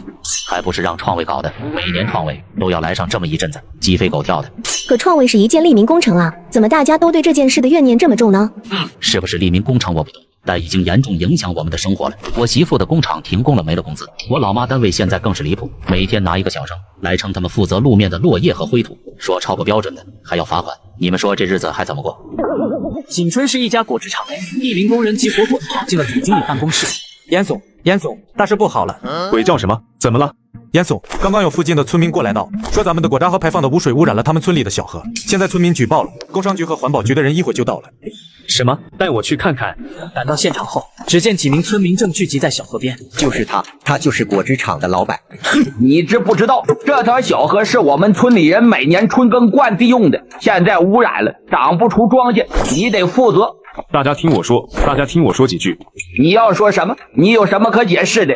我们的果汁厂一直以来都有专门的车辆负责运输处理果渣，绝对没有将任何工业废料处理到咱们村的小河里的。大家相信我。谁信你？这方圆几10里就你一家果汁厂，现在小河里都是果渣，我是你是谁？这时环保局的车停了下来。罗万静，谁是秋源饮品公司的研究室？我就是。接到举报，说你工厂乱排乱放，严重污染了西窑村的河道，请你配合调查。领导，我在这开厂这么久，你们工商和环保月查，我没有过一次违法违规的现象发生过。这次我也不清楚，怎么我们厂的果渣会跑到西窑村的河道里来了？林游听到这，也大概听明白什么情况了，于是来到了河边查看河水。此时的河道里乌黑一片。这不对啊！林游，你发现什么了？按理说，就算果汁厂在河道里排放了废水，那也不应该有体嗅呀。有2下子啊！你看 pH 值都达到20几的色值了。我觉得不像是果汁厂在这河道排放的。两人随后回了人群。研究室势单力薄，百口莫辩。研究室，具体是不是你做的？一查便知。首先，我们要对你的厂子进行暂时查封，你配合一下。领导，不能封，现在停工，我损失太大了。配合调查是每一个公民的义务，是非真相调查后会给你一个公道的。你要是心里没鬼，你还怕查吗？就在这时，一众车队呼啸而来，正是市政府与督察指导小组。山村水源被工业污染，并在河道发现大量果渣。方圆10里仅有一家果汁厂，林游只是闻了闻河水，就断定幕后另有其人。督察组也迅速赶到了现场。西华工业园区管委会的高全呢？我给高主任打过电话了，他应该随后就到。怎么搞的？非要在督察组来的时候给我上眼药吗？龚厅长，这真是让你见笑了。这时，一个肥硕的中年人赶过来。包秘书长，高主任，你怎么回事？这种时候发生这么严重恶劣的情况，你居然还最后一个赶到？我也不清楚啊。昨天下午我检查走访时，这还好好的。你去和督察组的领导说去吧。督察组？严总，这是怎么回事？高主任，我不知道啊，这不是我干的。不是你干的，谁干的？这西华工业区除了你一家果汁厂，还有别家吗？马主任，你作为村主任就起到这样的带头作用了，回家等通知吧。哼，这条可是我们村老少爷们的命，回家谁知道你们会不会官商勾结？你说什么呢你？领导们都在呢，你还是村主任党员的，能不能起到好的带头作用？这时胡彦辉走到了龚秉义身旁。龚厅长，我觉得这应该是个误会，我们锦春市不可能会放任这样的事情发生。你给我点时间，我会调查清楚。这先别上报了。胡市长，我们这次下来就是接到了群众的举报，说你们锦春西华工业园具有严重污染的事发生，我也只能话止于此。今天是我下来，如果要是韩省长或者刘秘书长下来，那就不一定是什么结果了。龚厅长明察秋毫，我是一定会给省里一个满意的交代。这几位是组里优秀的几名同志，锦春市接下来的整改指导工作就由他们几人来做吧。龚厅长，整改就不必了吧？只是指导，在这次事情结果调查清楚之前，材料就不往上报了。那好吧，就让各位同志费心了。晚上，一辆黑色路虎停到了西窑村村主任马雨田家的路口上。大哥，你怎么搞的？为什么是果汁厂？你催得那么急，我能怎么办？正好庆子和三驴子在县道上拦着一辆拉果渣的货车，只能先到河里盖一盖了。告诉你二哥，咱先停工吧。市里这次估计得严查，要真发现咱们的钢铁厂房，咱们哥仨都吃不了兜着走。大哥，要不搞出点大动静，转移一下市里的注意力吧？你什么意思？你先别管了，到时候我会联系你。次日一早，林游就接到了督察组欣然的电话。怎么了？林游，出事了！果汁厂的老板严秋实服毒了。什么？如果真的不是严秋实做的，只要调查清楚，也就能还他清白了。他没有理由服毒啊。人现在怎么样？所幸发现的早，现在正在医院抢救。我现在马上过去。当林游来到医院的时候，只见欣然一脸愁容地坐在一边。医生怎么说？医生说情况不是很好，喝的是烈性农药。按照严秋实的说法，现在可以说嫌疑并不大，反而像是另有其人，有预谋的栽赃他。按照这么来说，严秋实没道理自尽啊。怪就怪在这，现在警方也已经介入了，看来这件事不像单纯的污染问题这么简单。就在这时，手术室的一名护士急步走了出来。谁是病人家属？他家属都在外地，本地没有家属。现在病人病危，需要家属签字。麻烦问一下，现在病人是什么情况？现在农药已经开始破坏脏器，等待手术结果吧。你是患者什么人？麻烦你们先抢救，我们现在联系病人家属。家属不签字，手术没办法继续。如果手术期间出现问题，谁来负责？哼，不签字就不救人了吗？责任重要还是人命重要啊？这里是医院，麻烦你肃静，而且这是规定，你朝我喊也没有用，尽快联系家属吧。他老闹的。怎么办？如果严秋实救不回来，可就真成自尽了。你给组里领导打电话，让组里联系锦春市的领导，看看能不能市里代为签字，先保住人命。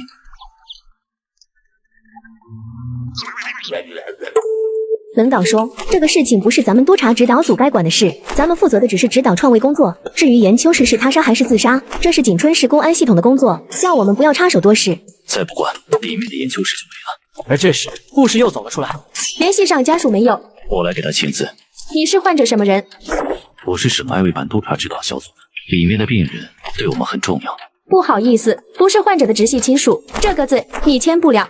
出了问题我负责，可以吗？而这时，一名医生走了过来，联系上家属没有？病人情况开始恶化了。你们再废话，等联系上严秋实家属，再等他们赶过来，人都凉透了。哎，你怎么回事？不能进。案件关键人物服毒自尽，医院下达病危通知，并要求家属签字，否则竟要放弃治疗。紧急时刻，林游迈步冲进了手术室。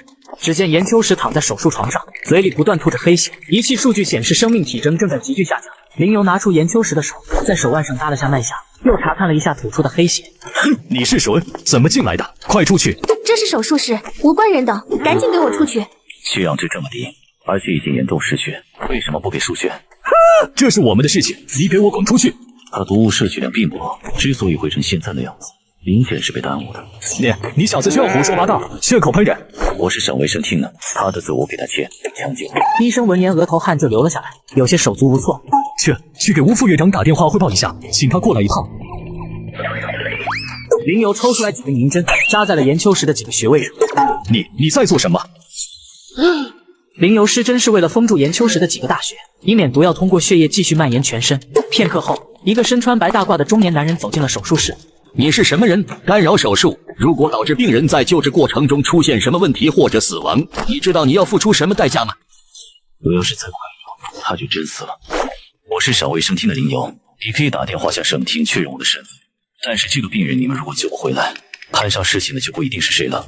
吴院长怎么办？吴院长拿起证件看了一眼，眉头皱成了一个川字。赶快抢救！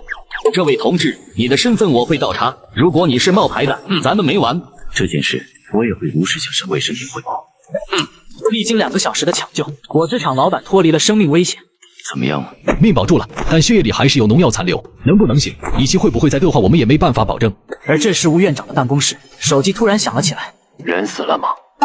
救活了。什么？救活了？我怎么和你交代的？本来没什么意外的，只要再拖半个小时，那病人自己就给自己熬死了。可是半路杀出个程咬金，有人闯进了手术室，还拿省卫生厅压我。我再不救他，要是真把这事捅到省厅去，我没办法解释啊。省卫生厅谁啊？说是叫林由。林由，好一个林由，不知天高地厚。害我的是，无论如何不能让研究室醒过来。要是再有什么纰漏，我让你吃不了兜着走。接下来的一天，医院以重症病房闲人免进的理由，一直阻挠着林由2人入内，所以林由和欣然只能等着研究室苏醒。